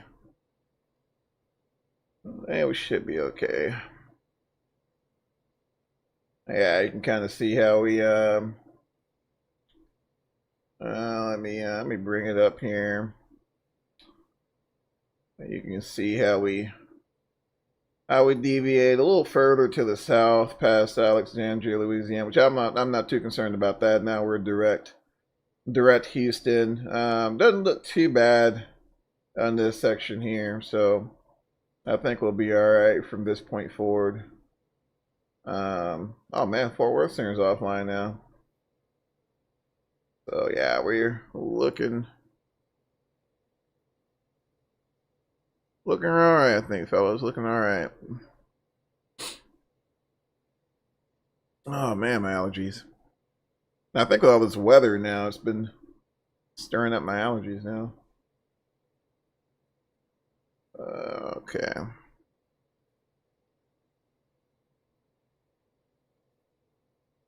All right. I just want to jump on this side here. It's going to zoom in and scan those instruments. Pumps still look good. I don't think we're seeing these guys anymore. We're supposed to be getting some EFBs pretty soon, according to the development team for Fly the Maddog-X. We're supposed to be getting some flight backs in, so that'd be pretty cool. Not to have to rely on external means for. Are you using a yoke or a side stick? I am actually using the honeycomb flight sim yoke right now. When I'm Airbus flying, I use the Thrustmaster T1000M side stick. So I try to stay true to form, but I don't know. It's beginning to be a little too much. So I may end up retiring because I also have the Cytec throttle quadrant, and it's starting to show its age, and it might be time for me to retire it. But then I have the Thrustmaster HOTA sitting here collecting dust because I haven't played DCS in quite some time, so I'm thinking about just pulling that guy out and using the Thrustmaster for my throttle controls. I'm still on the fence about it. And on the fence, I mean waiting until my Cytec breaks completely and I'm forced to do it. Oh man, but we'll see. Honeycomb's supposed to be dropping another throttle quadrant here sometime around Q4, so they say. So I don't know. I may hold off and see what that looks like. And but then again, Thrustmaster is dropping their I think September they're supposed to be releasing a Airbus inspired joystick and throttle quadrant setup. So that'll be pretty nice. We'll be checking that out soon for X-Plane 11. Yeah, it's well worth the investment. It plays pretty well with P3D. I don't know. It's kind of honestly, it's kind of wonky on P3D, and I say that because they Honeycomb uses an external application for like the controls and the button assignments and things like that, which is nice. I mean, it works, but it's it's kind of nice, especially if you use either like FSU IPC or the in-game control setup. So it works, but X-Plane 11, the Honeycomb is plug and play. It's plug and play. Really haven't had any issues with it at all, especially in airplanes like the TBM 900, where you really helps out to have that resolution, especially on the roll axis. It's a night and day difference compared to my old school flight sim, Cytec flight sim yoke. A world of difference, and highly recommend it.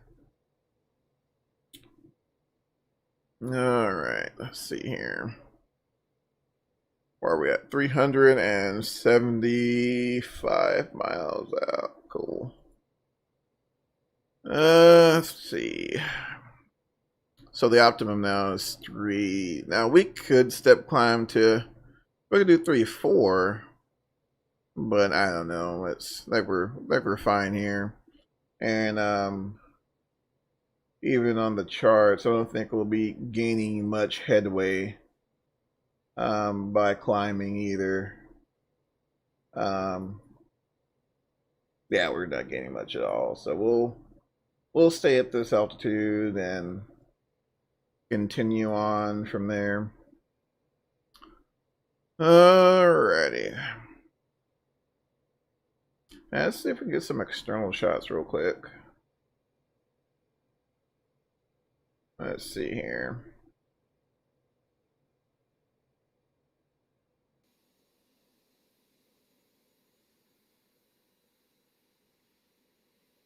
Let's dive over here.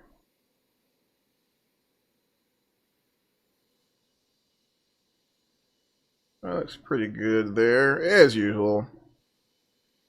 I mean, I don't know, this airplane never seems to disappoint in terms of visuals there. Never seems to disappoint. You have the Warhog and not using it. Not cool, man. I know. See, here's my problem. I prefer to use my right hand for the engine controls, and you guys have seen the Warthog. It's designed, after the 18 Warthog, so the pilots they use your left hand for your throttle control, and at some point, I don't know, I'll just get over it at some point. And just break down and start using it for a couple of reasons. One, to declutter my desk. Two, it's just sitting here. And 3, to declutter my desk. So yeah, at some point I think I may end up starting to use it a little more. I know, guys, shame on me. And I don't know. I'll start using it at some point. I used to frequent DCS quite a bit, but I haven't lately. The Super Carrier released in DCS, and I had some issues with it. It wasn't as optimized as it as I would have liked, and just kind of hanging out for an update. Let's see what's going on, guys. Those are just jumping in. All right, but yeah, that's another good one as well. The Warthog. It's probably like as far as the throttle response, there's no noise at all. No noise at all. And it's kind of sad because I've had the throttle quadrant for SciTech for not even a year, and it's already starting to develop noise, especially like I'm not sure if you guys see like Airbuses, for example, like the FS Labs or the Tolis Airbus. It's really hard to it's really hard to keep it in the detent. So what you have to do is especially in FS Labs, you kind of have to widen out the calibration on it, and it seems to help, but it's, I don't know, it's still a mess sometimes. So that's another reason why I've been kind of thinking about just getting rid of my SciTech altogether. But it served me well. It has indeed served me well. Alright. Oh, that's what I need to do. We need to check out this arrival real quick. Let's go back. Let's check out this arrival. Let's pull up my charts. And we're heading to San Antonio. And before I do that, drink of water. Oh man. Alright. So we'll be shooting the Braun 3 arrival. Can't help but wonder sometimes where the names come from. Alright, so there we go. Alright, so we'll be on the Braun 3. Zoom in. And we'll be coming off the Humble VOR, which is basically Houston. Then from there, we'd no altitude restrictions until we hit marks. And then we're to cross there at 13,000.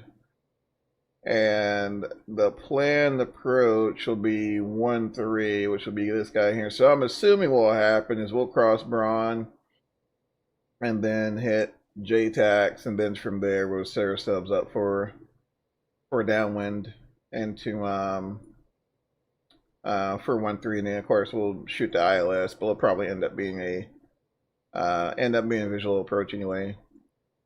That's the plan, at least. Well, that is the plan. Sweet. And I believe our FMC should indicate the same as well. Sometimes I'll forget to do this and it ends up biting me in the butt. But, you know, of course, I'm going through the flows here. I definitely want to make sure you rebrief this. But, yeah, so we'll hit marks, Braun, and then from there it'll be kind of sort of like a downwind, and then we'll probably just jump on vectors at that point, just kind of vector ourselves around and go from there. Beautiful. And double check, make sure ATC didn't pop on. Man, nothing, guys. There's nothing going on today. Oh, no, never mind. Okay. Alright, so regional approach just jumped on, and then that's DFW Tower. That's fine. That's fine. Oh, got a bit of weather here. Not too bad though. I think we'll be fine. Looks like we'll pass the majority of it. It's definitely been interesting today. It's really been interesting in terms of the en route portion. It's been a lot of weather we've had to skirt around. Lots of weather. Oh man. And in case I missed you guys, oh no, all right, we're good. In case you guys just jumping in, happy Father's Day to all the fathers out there.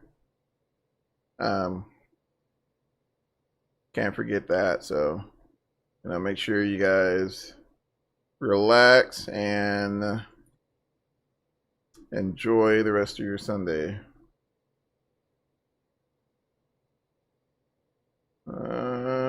see. Yeah, I mean everything's fairly quiet. I think we'll be good to go. I'm gonna jump outside here for a bit.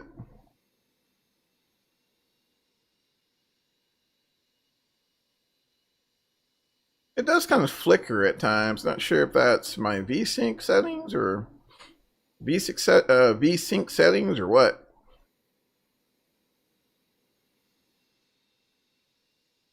But yeah, just there's another one there we're passing.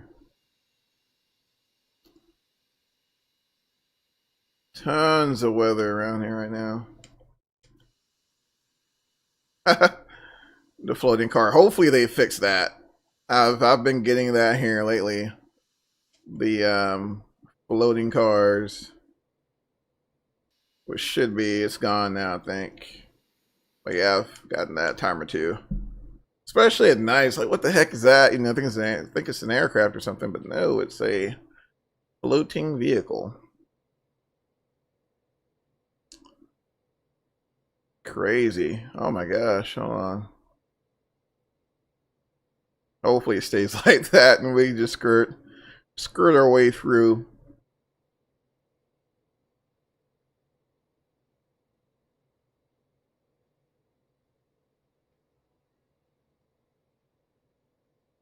Let's go here. And bring this up a little bit.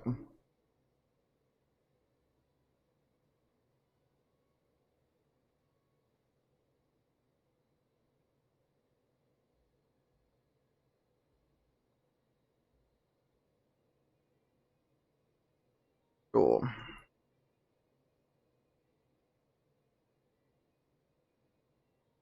All right, let's see here. 302 miles out. Let's see what we're looking like here.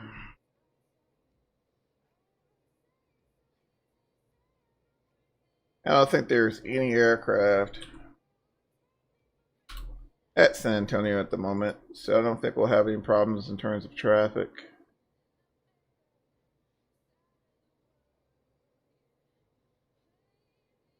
Let's see.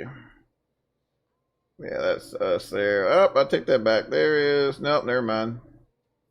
Never mind. Yeah, there's nothing going on in San Antonio, so we should be fine. Should be fine.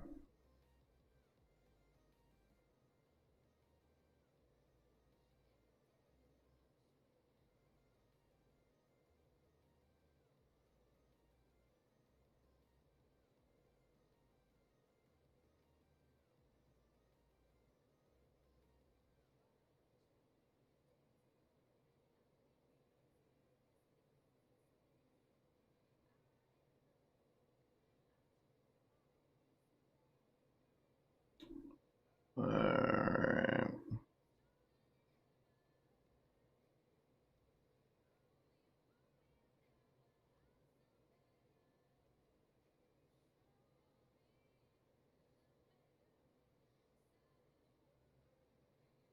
I can't help but keep looking at the texturing of this thing. It's gotten so much better since this thing originally released. So much better. And what's nice about it, I don't know, for me, you know, texturing is a huge issue. I mean, of course, you know, we want that immersion factor, right? But then at the same time, you know, we want it to perform as well. So it's really nice to, you know, have something that looks good, but then at the same time, you know, is relatively easy on the frames. You know, we are passing through all kinds of weather here. Let's step back over to the captain's seat. As far as the radar is concerned, I think, you know, once again, I think we'll be fine here. Once we cross the Humble VOR, should have a little more of a gap. I hadn't turned off the fasten seatbelt signs the whole time either, because just for this reason. Just for this reason. Still got a little bit. I guess we'll let them up here for the time being. Let them take a pee break or whatever they got to do. I'll let them up for a minute. Oh my goodness. My goodness. But yeah, I'm really excited for what's to come for version 5.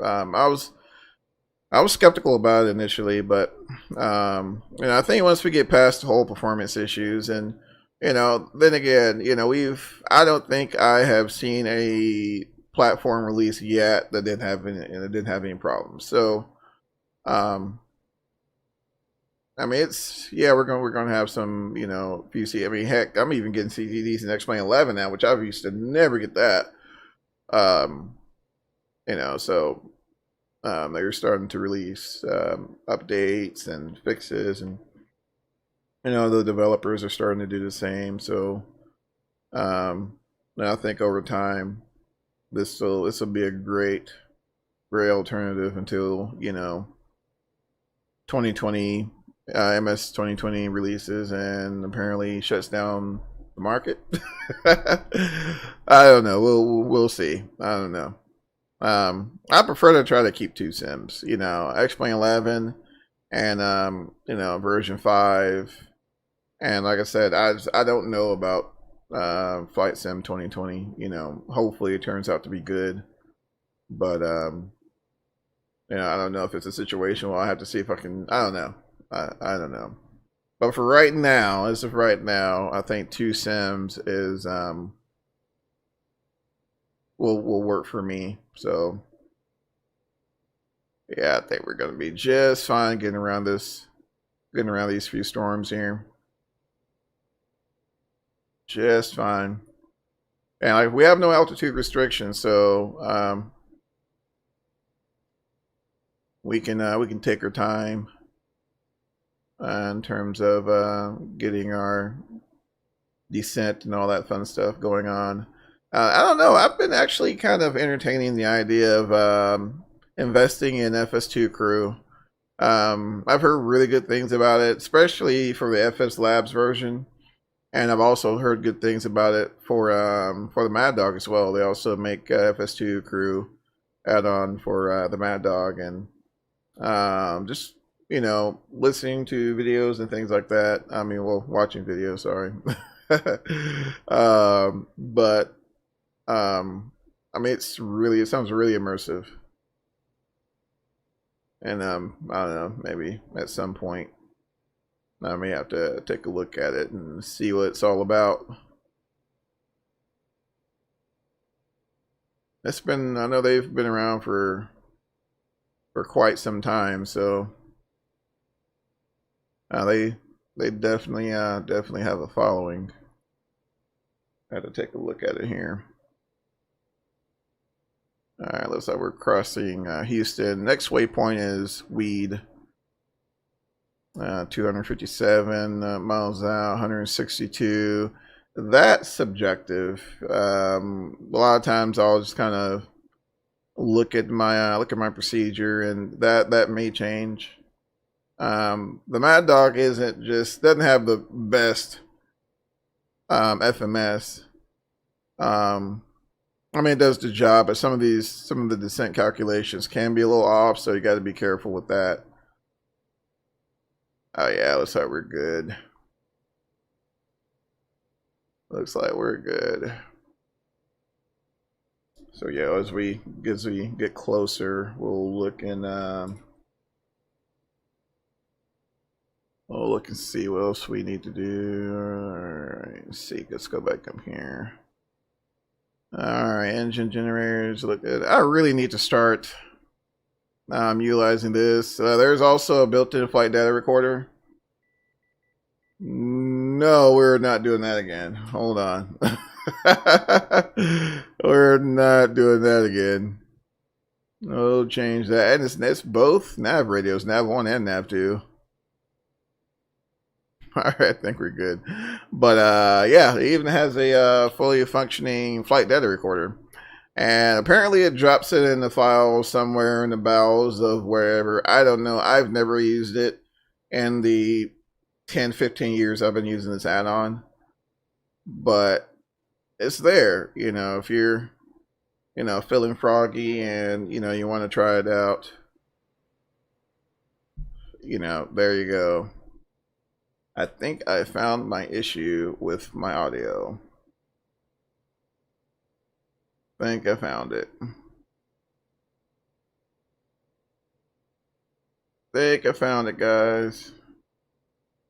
Alright. Bring up V-Pilot again. Alright, everything else looks good. I think we can live with the rest of it.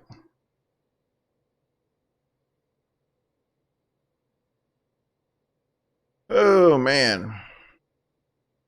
It's been a fairly, I don't know, uneventful flight. Really hadn't been too crazy. I say that and we're oh man, I say that, but we're not all the way there just yet, y'all. Not all the way there just yet. Let's see, I do need to, let's see, alright, flattened out there. Alright. And let's see.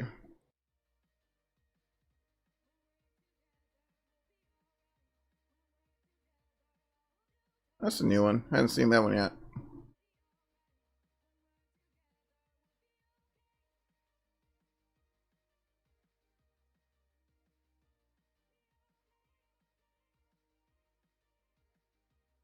That's weird how it just completely mutes my sim there.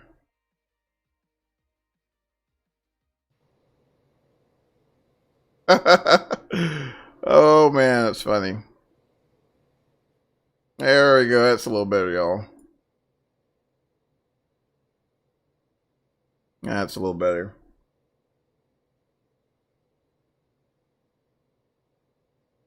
Alright. 229. And actually, while we're just kind of sitting here, let's go ahead and we'll dial in 11090.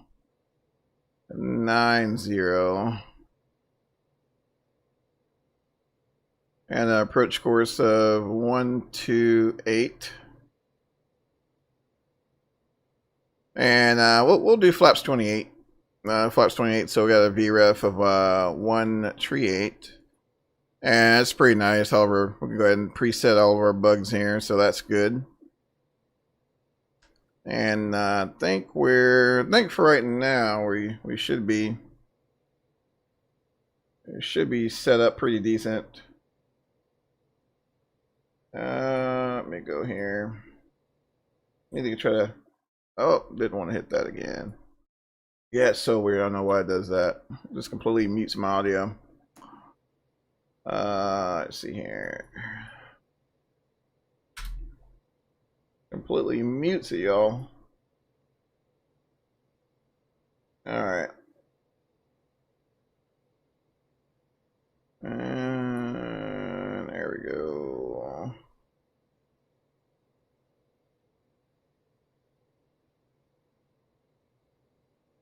Alright. Yeah. Everything looks good there. Let's see. Going on here. Alright, so the winds now have picked up a little bit in San Antonio. So they're at 170 at 10, gusting 17 now. So we can get away with 1-3. We're still good. Actually, that's the only option for us right now. 1-3, gusting 17, which I mean that's not too bad. Visibility at 10. Sky conditions scoured at 4,500, broken at 1,600. Broken at 25,000. Temperature 32, dew point 21, altimeter 2993. Alright, so we're about 18 minutes out, it says. Cool. Alright.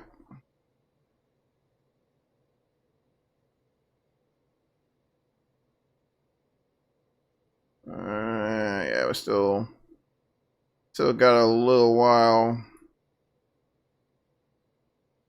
Alright, it's crossing wheat there.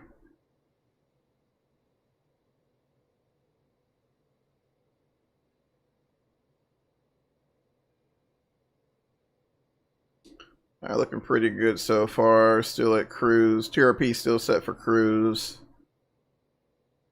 Everything else looks good. Nothing on TCAS, man. It's been slow today on Vatsim. It's been really slow.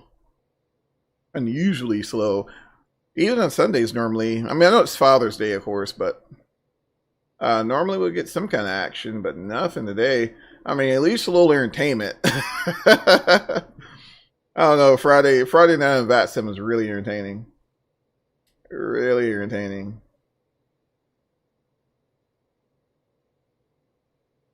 Let's see here. Oh, and I did find a little interesting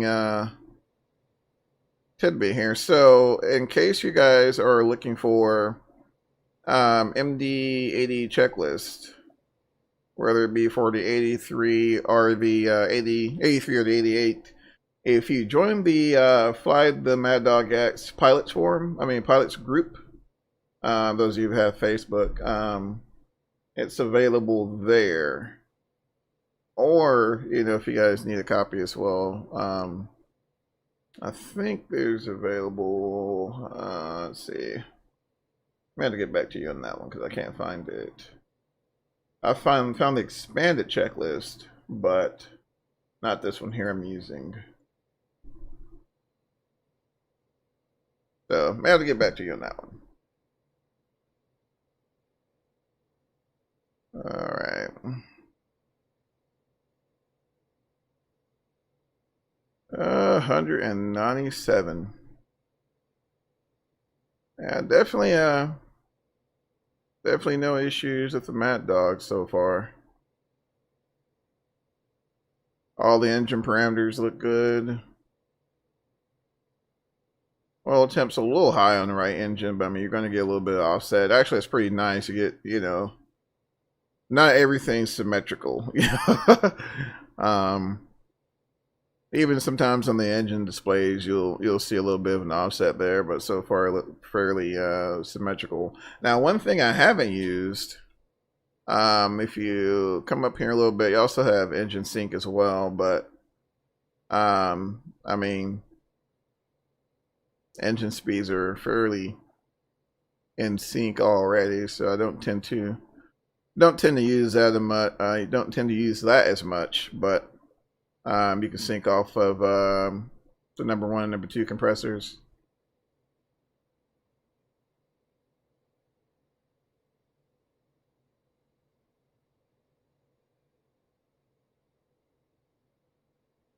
All right.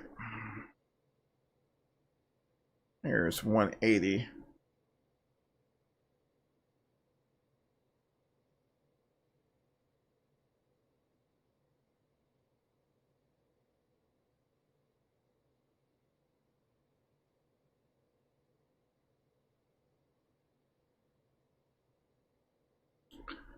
All right. I wonder if I do this again on mine. What happens to my audio? That's crazy. It may be a setting actually in Chase Plane. I know they just did push an update.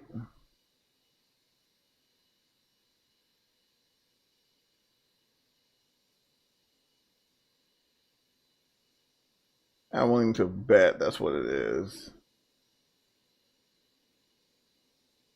Let's see, camera.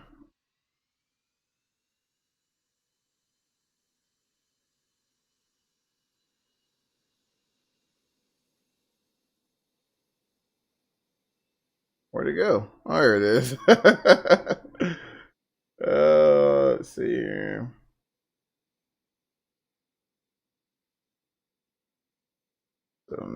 it's not chase plane. That's weird. Cinematics. Mute sim sounds while in cinematics. Gotcha. Yeah, we'll turn that off.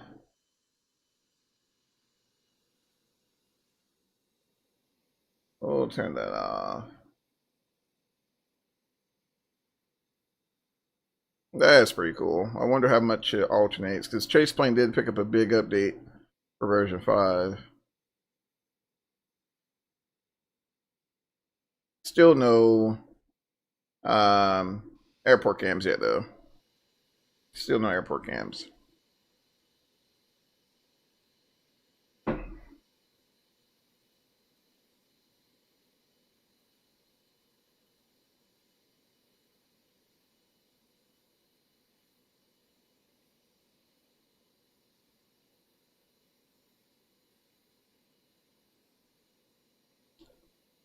Looks really good.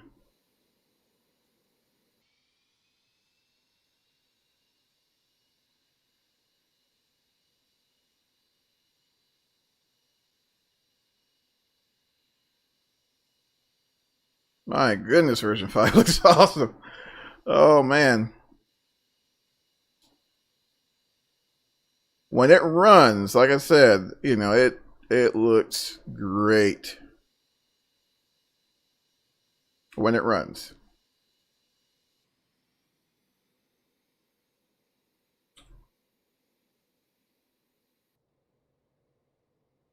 Alright, where are we at? We are at Rodeo. 166 out. Alright, I think we're about ready for a descent. So let's go ahead and set for 13,000. 13,000 there. And let's see here. Okay.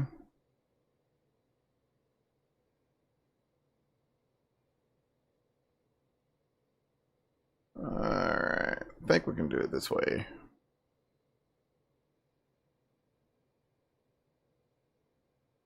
There we go. Alright, we'll go ahead and start that descent. Got 13,000 plugged in. Alright, we're in clamp there, so it's a weird feature on the Mad Dog. It's kind of basically it disengages the clutch for the auto throttle system, so you actually have kind of a semi manual control on the throttles there, which is what we can use. Is what we'll use to control our vertical speed. So that's what we're doing now. So we're at idle. I just went in and idle them, and it's pitching for 300 there. Maintain 300 knots. So that's what we're doing there. It's pretty handy. It really is. It really is. The only problem is you don't have as much authority on when you'll make a certain fix. So in that case, we can just dump it in vertical speed mode, and then the auto throttle will put back up, and we'll be back as business as usual, which actually I think we'll probably do. So as we hit vertical speed is on the annunciation panel there, and now we have the commanded speed of 285. So the auto throttle is actually going to kick back on there and try to keep 285 for us. So we're going to see if we can do what we can to hit that restriction.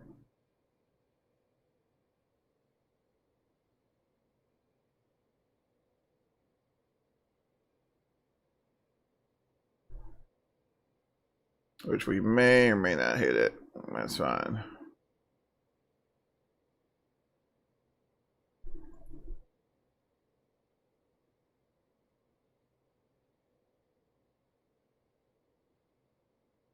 A little speed breakage.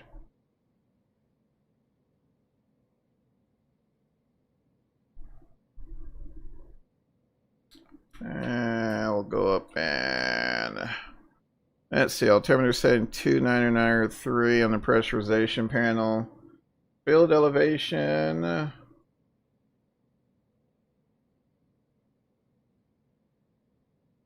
Elevation for San Antonio is 809 feet. I'll crack this up here just a little bit, crank that up. All right.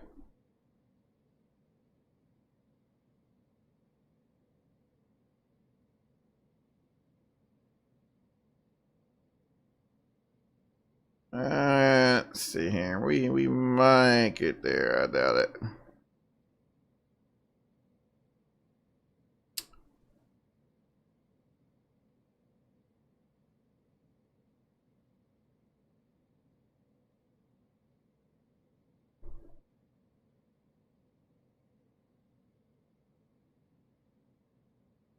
Might get there.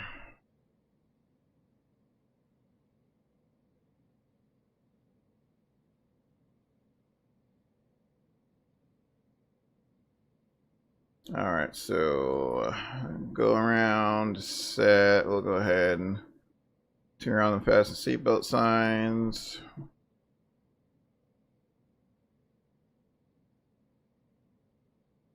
We might make it. We might make it.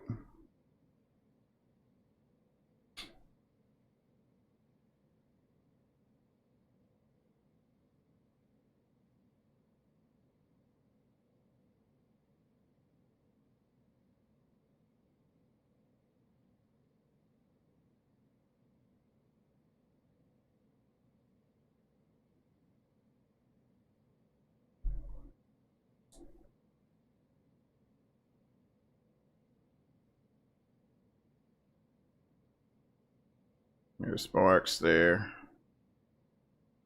Yeah, we'll literally be at 13,000 feet. Alright guys, transition altitude 29901 is the current altimeter setting there.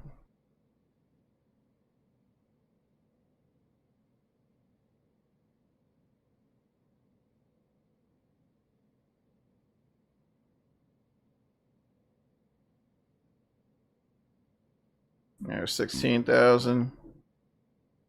Go back here and get my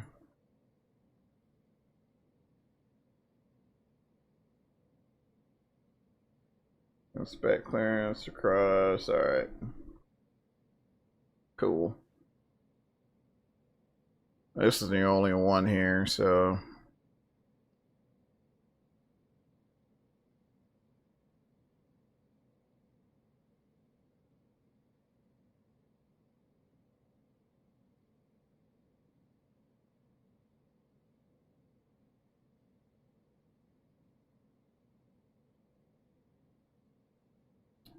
alright.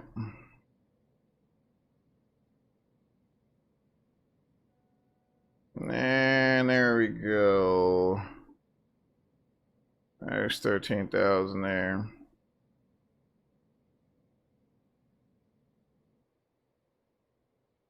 Alright. So we were at marks at 13,000 feet. And after that, should be hitting Braun. Up ahead here.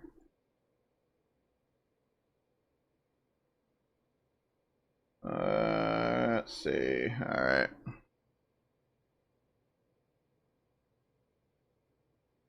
And that'll set us up nicely.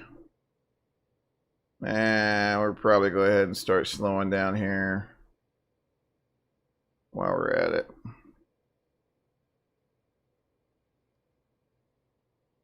Alright, about to cross Braun. Once we cross Braun, we'll set up for, we'll start coming down to about 6,000.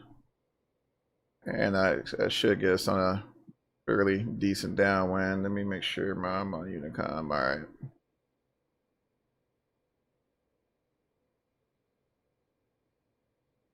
Let's see. And I guess we'll go ahead and make a call. Actually, before I do that, it's going to set this up for 6,000. Vertical speed. There we go. San Antonio traffic. Delta. Whoop. Am I?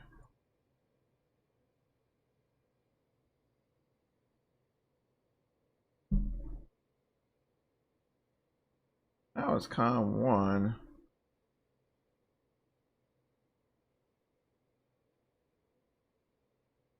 That's so weird. So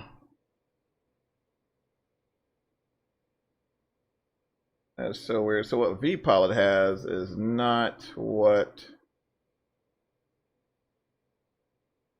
I'm not even transmitting on 122.8 anymore. Let's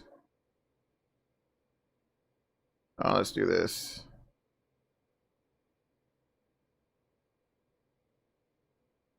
Let's do this.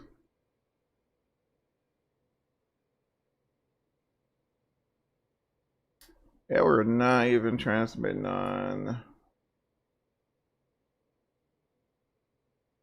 That is crazy. Let's see. Mode C works, but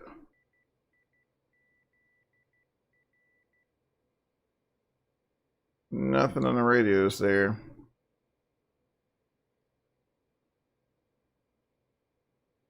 All right, so I guess we won't be talking to anybody. Oh, that's crazy. That's crazy.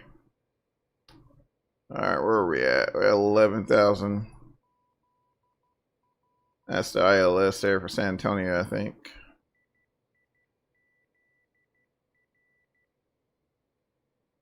Let me double check that. Let's see. Yeah, 11090.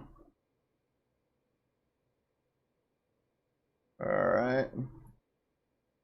And let's see, so we'll be doing, let's see, Cat 1. All right, so decision altitude. We'll bring this up here.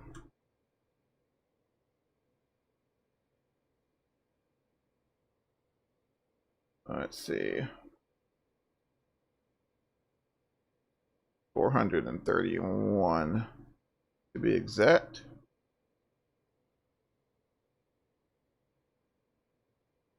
Alrighty.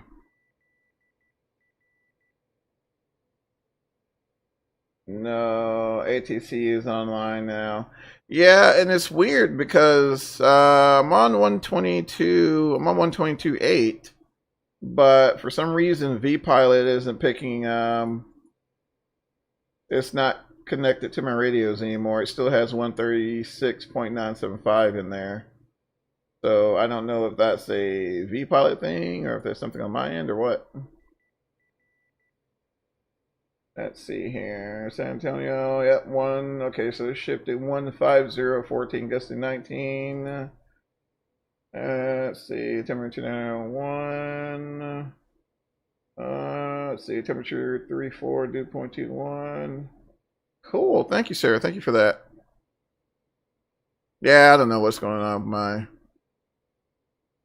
vPilot client for some reason. It's being weird. Some reason it's being weird. All right, so landing lights on. Let's see, let's notify the cabin crew.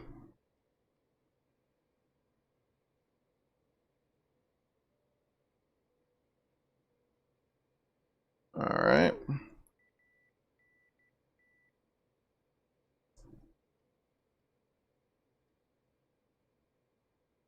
All right, let's zoom in a little bit there. That's weird. Is that a night texture? Goodness gracious.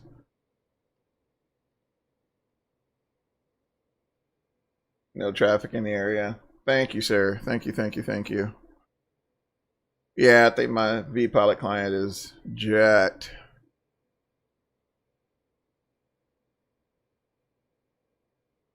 Alrighty.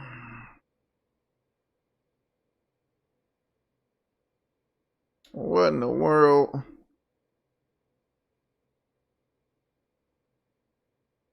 There's San Antonio there. As long as San Antonio doesn't turn green on me again, I think I'll be fine. I think I'll be fine. Let's jump over here and pops on. Transinox pops on. Alright. Should be making a right turn here at Chris.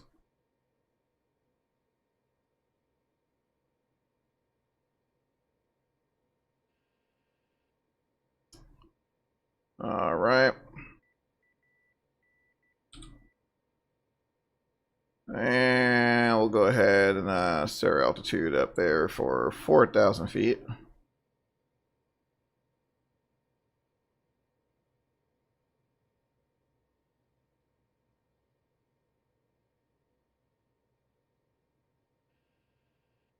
Alright, there's the localizer. And we do have DME, and it's matching up what we have there, so that's good. And that's probably the Morse code identifier. Oh man, I've fiddled with this thing. I don't know how to turn that off. Maybe fine. Alright, so everything else looks good. Alright, we'll go ahead and start making our way down here. 4,000 feet. It's plugged in. And actually, we'll do this as well. We'll just jump on the vectors there and square it off a little bit.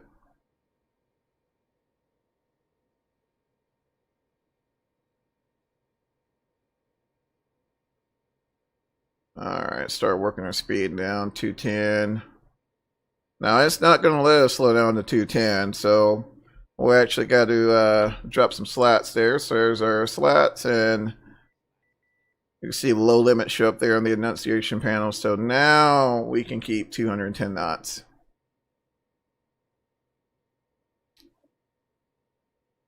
Alright, so looking good.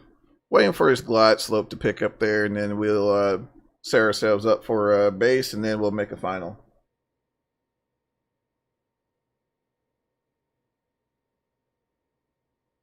Alright. That's a bummer. I'm not sure what happened to V-Pilot. That's weird.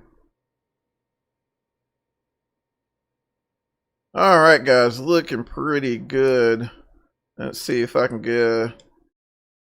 Oh, that's pretty. Look at that. Man, it's too cool. Yeah, a little few bumps here and there. Not too bad, though. Not too bad at all. Alright, what's that glide slope looking like? Alright, I like to see it come up full deflection before I make my turn. Alright. There we go. We got full deflection there. And we'll vector ourselves for a base leg there.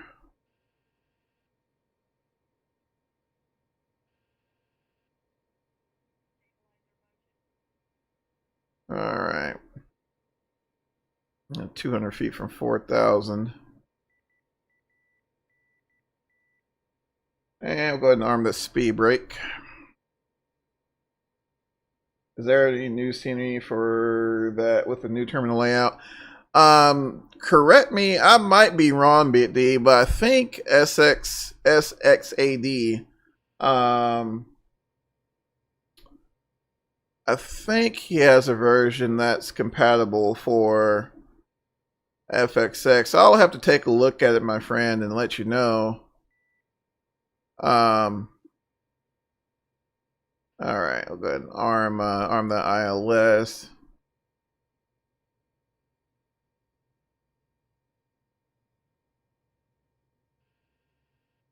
Set ourselves up for about 45.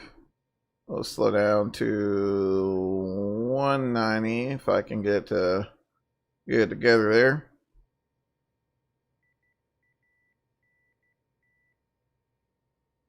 Yeah, we'll have to look, my friend, and see if they... I want to say it was originally for FXX. I have to look. Alright. Waiting for that localizer. Yes, sir. Yes, sir.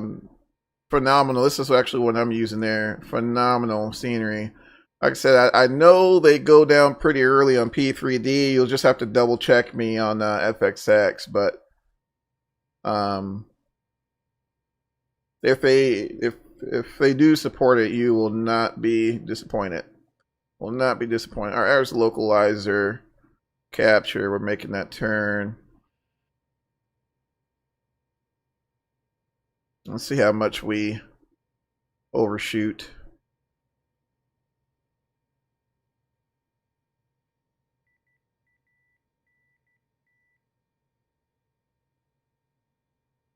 All right, not too bad there. Let's see if she gets it lined out.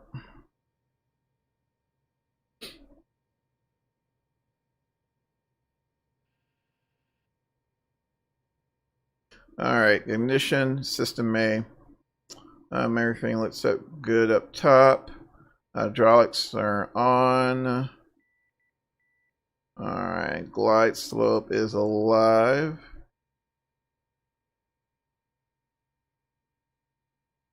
All right, so you're slowing to 180, and we'll drop that next notch of flaps there.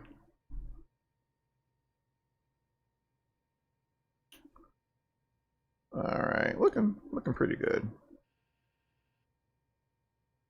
I'm waiting for that glide slope intercept.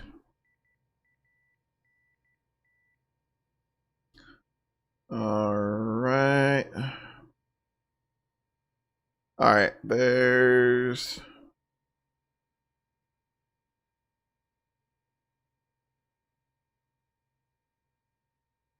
waiting for a glide slope up. Oh, there's glide slope capture. 170 knots and gear down.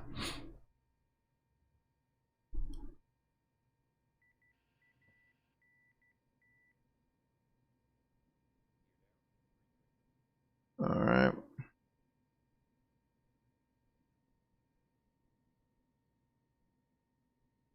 All right, flaps 15.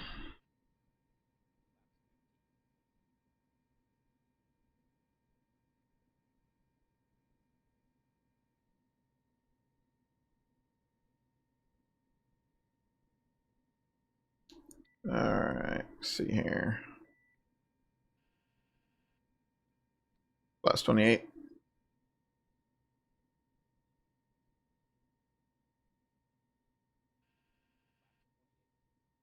Okay, auto brakes armed.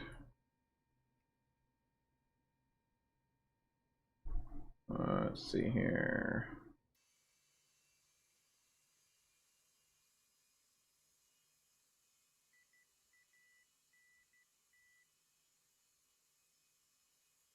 Not too bad there.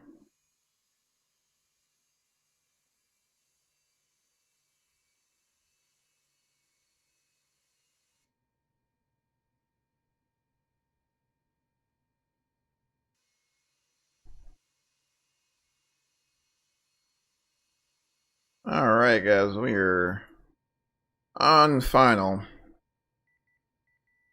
All right, I think we should be good to go here. So, my controls.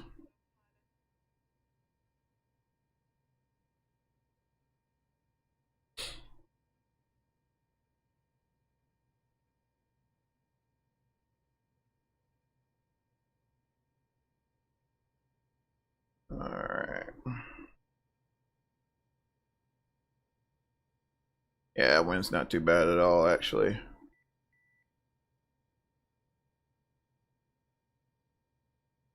Not too bad at all.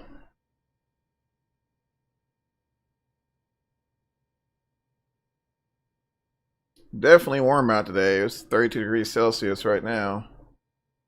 San Antonio.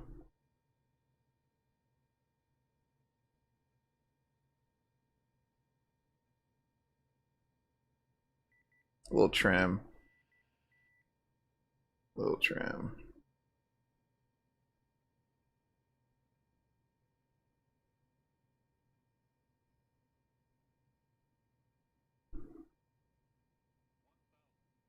Let's see. Stabilize, Miss Pro drop 2 to set.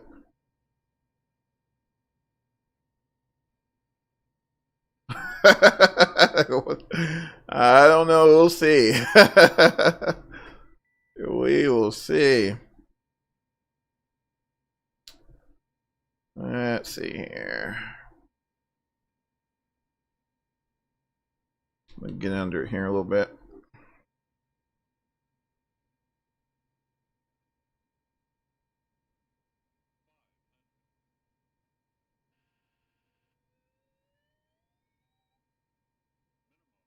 Continue.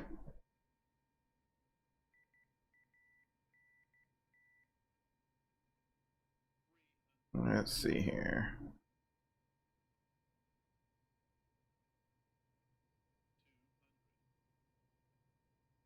Let's see. Try to hit those Amy markers there.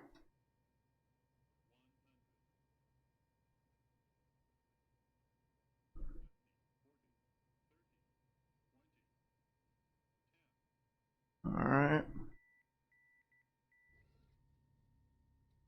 And let's see. Here we go. First is engaged.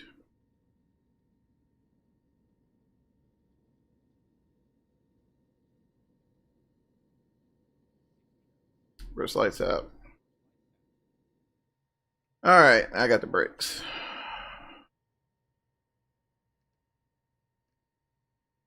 Okay. And we'll take this high speed off here.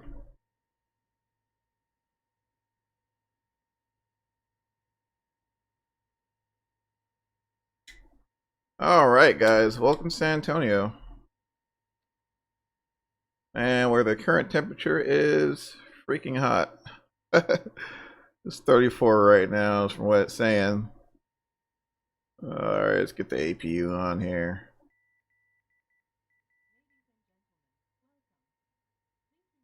All right. And let's see here. Get the airplane cleaned up.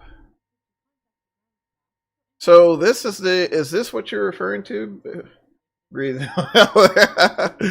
Oh man. Yeah,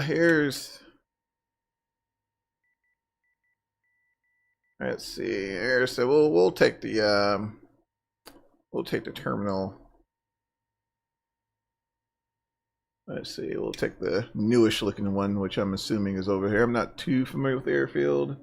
How about let's see, a version of New Orleans for man, that's the only thing. That's one I have had problems trying to find, Big D. The only one I've found that's really good that has the new construction is Latin VFR, but you guys have seen that. I don't think they have it. Well, they might. Check out Latin VFR at Big D and just to double check to see if maybe they support FXX. There are a few of them that support everything from FXX all the way up to version 4 and version 5. Definitely check those out to see if they support you. But I do know they do have the scenery to where they have the new terminal and the old one as well. So definitely worth checking out. Actually, let's see. Did I get a foot per minute? Oh my gosh! Hold on, guys. Wait till we park. I'll have to show you this. Let's see. We'll take gate 17. I'm going to cheat, guys. I'm sorry. I don't have a ramper, so. All right. Let's see. I'll come up there. All right. I think I can live with that. Oh, and I'm rolling. We'll fix that. All right. So, guys, let's see the landing report here. Let's see how we did. And let's see. What is it looking like here? Let's see if I can find it. There we go. -59. Holy cow. That's pretty cool. Pretty cool, guys. That's one for the books, my friends. One for the books. Oh my goodness. Oh my goodness. One for the books. All right. Go ahead and get the gate set up here. Let's see. Jump over here and get that humming you're hearing. That's the auxiliary pump kicking in. That's what that is. Let's see. Nose light off. All right. So we need to start pump on. Fuel pumps off there. From auto to off. Let's see. Meter select and heat off. Let's see. Emergency lights off. And we'll go ahead and get the packs on there. Open upper bleeds, both sides. And one more glance over the panel. Everything looks pretty good. And cool. I think we're all set for crew change, guys. I think we're all set for crew change. Sweet. Oh man, what a trip, guys. What a trip. Oh, thank you, sir. Thanks so much. Was a blast. It was awesome. Really enjoyed this flight with you guys. Once again, you know, happy Father's Day to all my fathers out there. And other than that, guys, I guess I'm out of here. So until next time, we'll see you guys later, and you guys take care of yourselves. We'll see you. Take care.